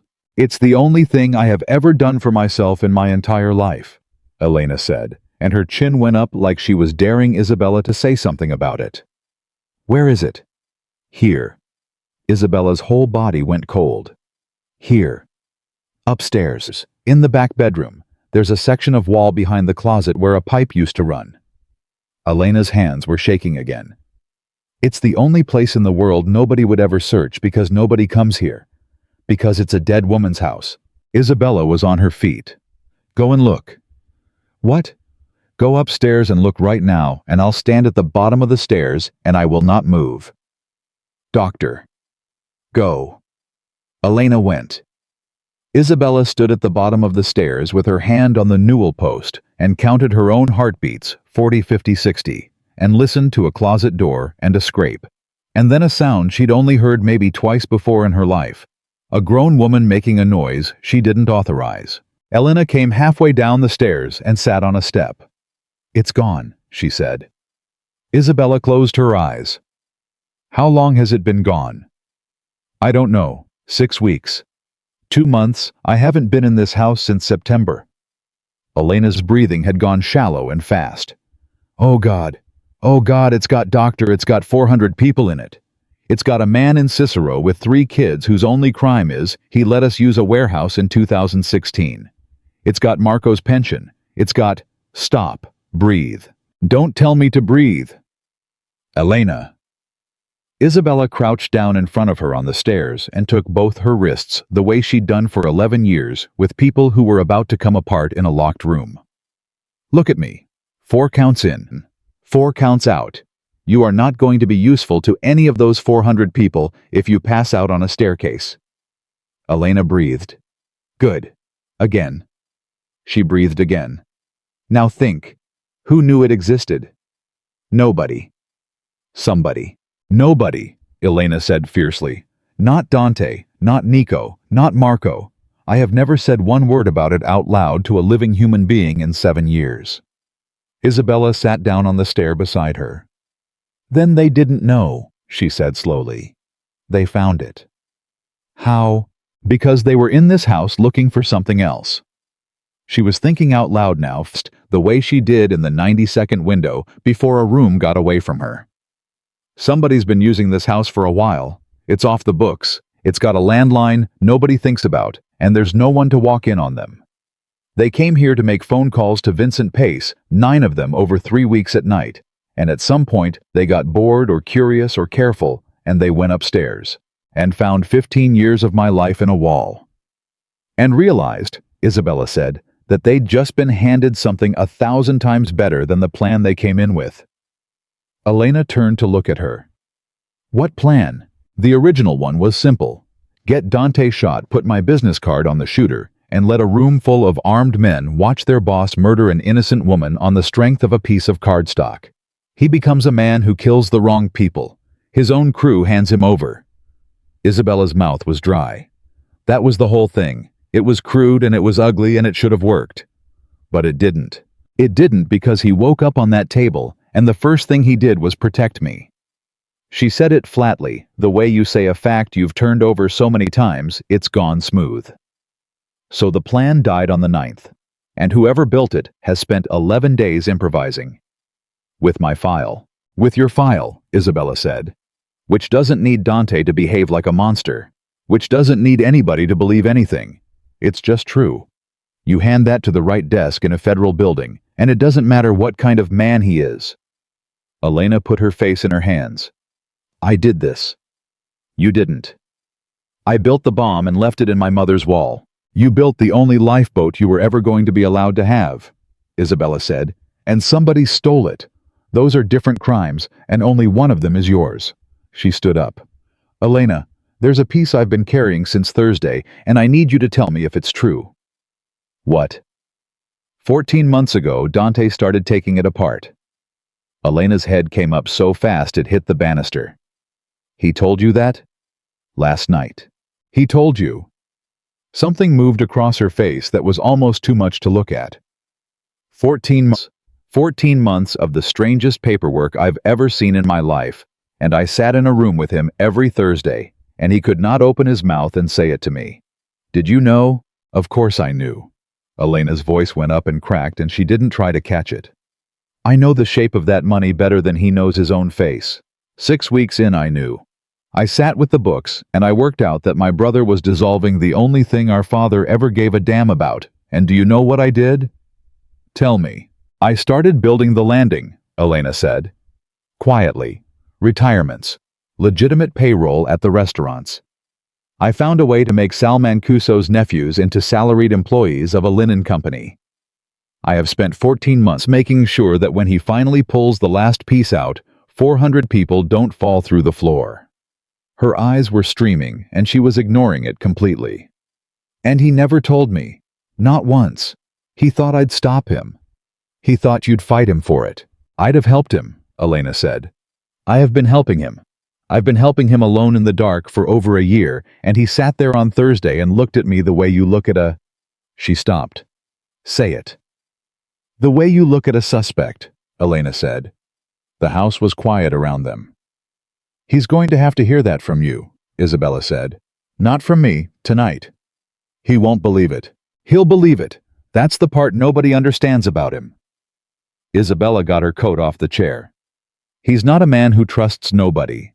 He's a man who's never once been given anything he didn't have to check first. Hand him something true, and he doesn't know what to do with his hands. Elena wiped her face with the back of her wrist. You're in love with my brother, she said. Isabella froze with one arm in her coat. That's not... Doctor. I've known him 19 days. That wasn't a no. It's not a yes, Isabella said, and her voice came out thinner than she wanted. It's a I don't have a word for what it is. I've spent 11 years sitting across tables from people who scare everybody else, and I have never once been frightened in a way that felt like this. Like what? Like being recognized, Isabella said. And then the floor creaked upstairs. Both women went absolutely still. Elena's hand closed on Isabella's arm hard enough to bruise. Was that the house? She whispered. Houses don't do that twice. Because it came again. A weight shifting. Not a settling beam, a person standing in one place too long changing feet. Isabella's mind went to a squad car and a uniform's field notes and a single line. The house had a light on upstairs before the car pulled up. She looked at Elena. Is there a back door? Kitchen. Go out through it. Get in your car and drive. I'm not leaving you in my mother's house with... Elena, whoever's up there has been in this house before, and if they're standing still instead of running, that means they don't think there's anything up there worth running from anymore. Isabella's voice was very calm, and her heart was slamming so hard she could feel it in her teeth. Go out the back. Call Marco, not Dante Marco, and then call Dante from the car. Elena went 2 steps toward the kitchen and stopped. What are you going to do? What I always do, Isabella said. Talk. And then she raised her voice up the stairs, and it came out steadier than she had any right to expect. Tommy, she said. Come down. I'd rather see you than hear you. Nothing. 6 seconds. 8. Then a floorboard and another, and Tommy came down the stairs in a jacket 2 sizes too big for him, with his hands out where she could see them, and he was crying so hard he could barely get down the last 3 steps. How'd you know it was me? He said. Because you're the only one who'd stand still, Isabella said. Sit down on the step, Tommy. Right there. Hands on your knees. He sat.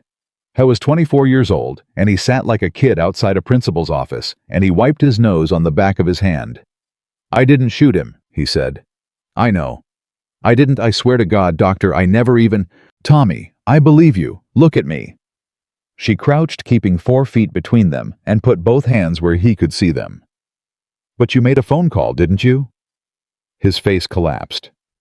At 10:04, Isabella said. From that phone right there in this house. To Vincent Pace, who'd been dead 6 minutes. I didn't know he was dead. I believe that too. Who told you to make the call? I don't know. Tommy, I don't know, I've never known... He was shaking so hard his knees knocked. It's texts. It's just texts. They come in and they say do a thing and then they're gone off my phone. I've watched them disappear. I'm not making that up. How long? 3 months. Since August. What did they have on you? And Tommy stopped shaking and looked at the floor of a dead woman's house and said the thing that Isabella had known was coming since the word soft. My sister's kid, he said. She's 4. There was a picture.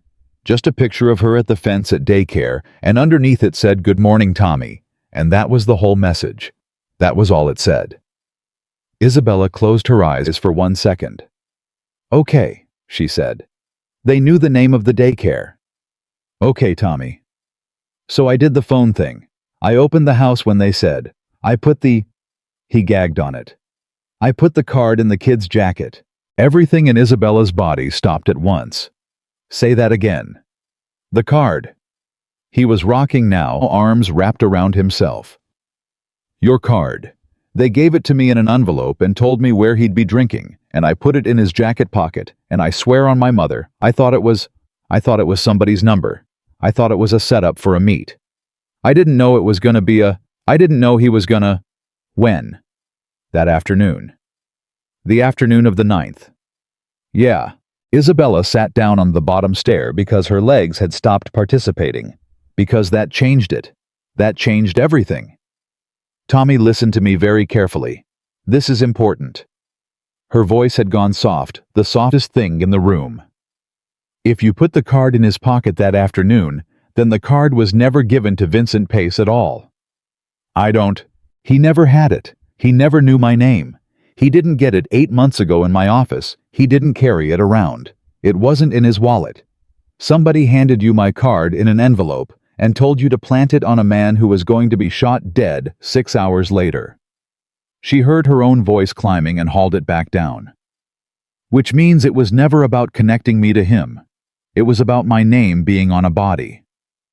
Tommy stared at her, wrecked and blank. I don't get it. No, Isabella said.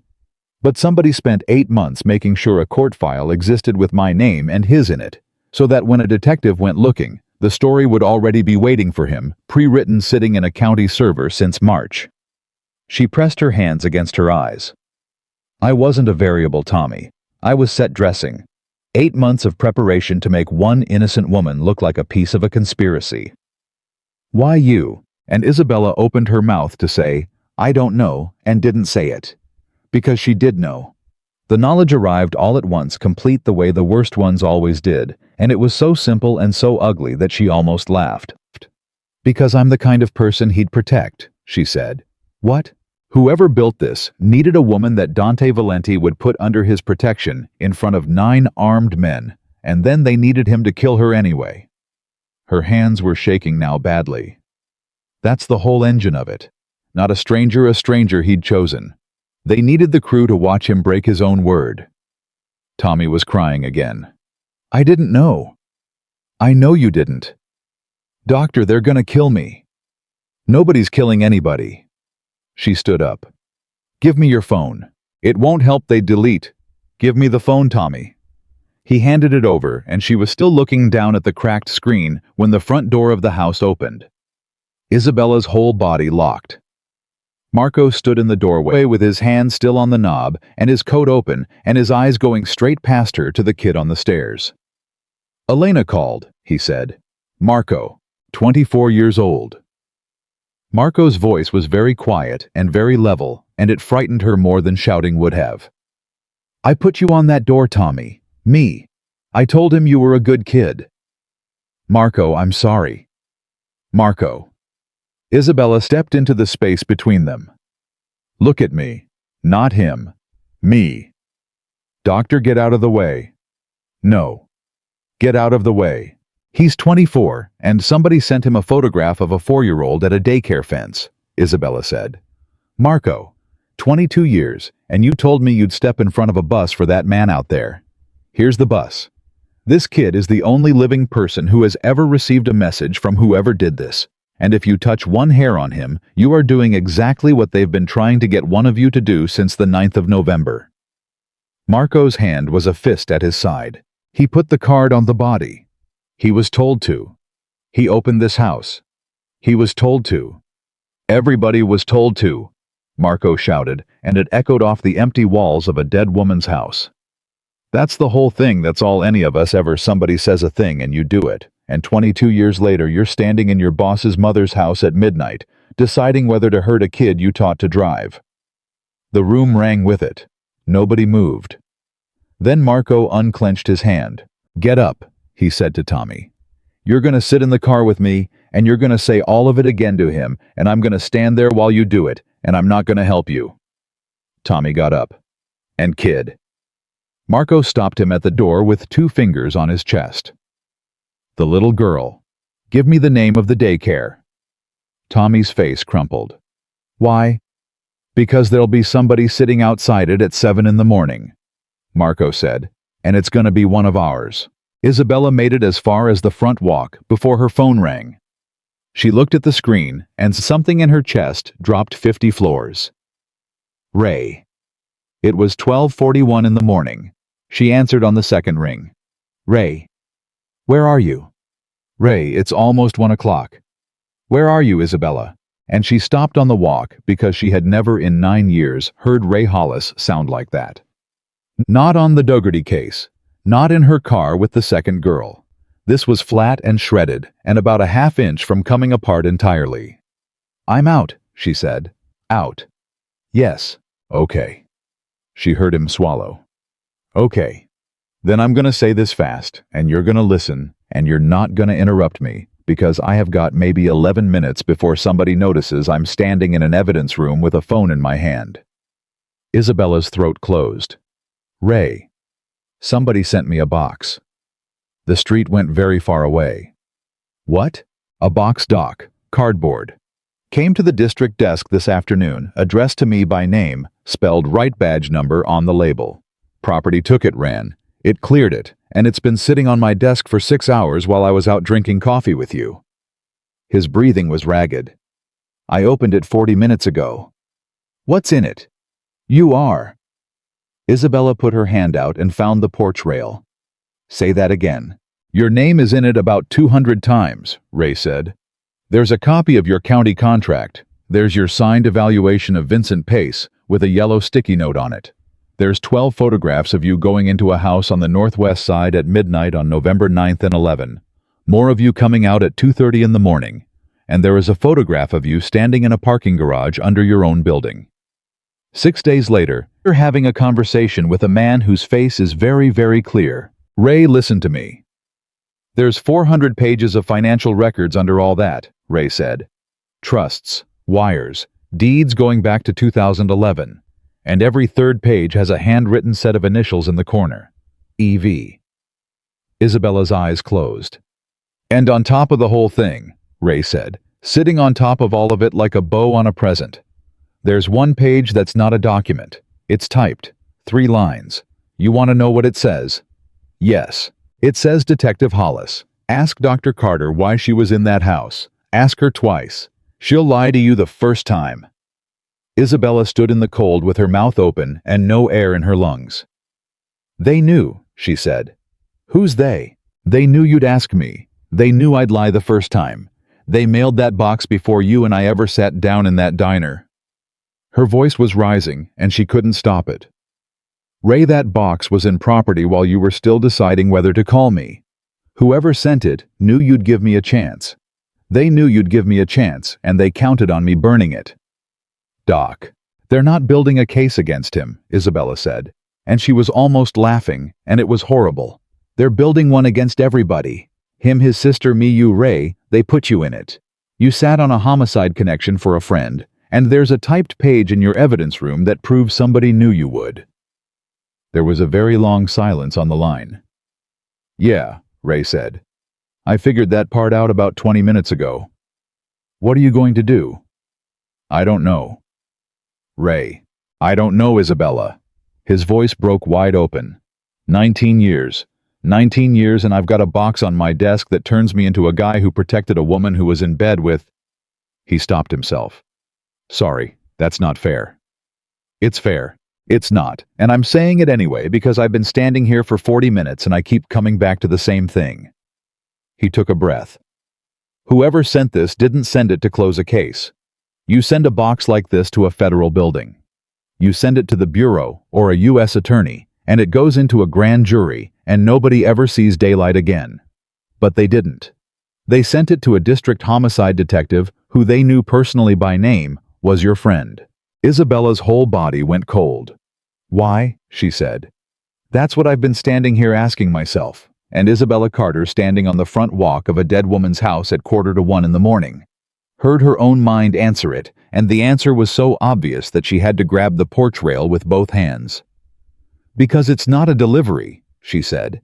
It's a demonstration. What? They're showing him. Her voice was almost gone. Ray, they're showing Dante Valenti exactly how much they can reach. They're proving they can put his sister's handwriting and my face and a police detective's career in one cardboard box and choose where it lands. That box isn't the attack. She was shaking now all over. It's the price tag. Ray said nothing for 4 full seconds. Then there's gonna be a phone call, he said. Yes. Somebody's gonna call him and tell him what it costs. Yes. Doc. Ray's voice dropped so low she could barely hear it. There's one more thing in the... And I saved it because I didn't want to say it on a phone. There's a photograph at the very bottom. It's not of you. Isabella couldn't breathe. Who is it? It's a 2-story house on a corner lot with a blue mailbox and a wreath on the door, Ray said. And there's a woman in the driveway in a bathrobe picking up a newspaper. And on the back, somebody wrote one word. Ray. It says neighbor.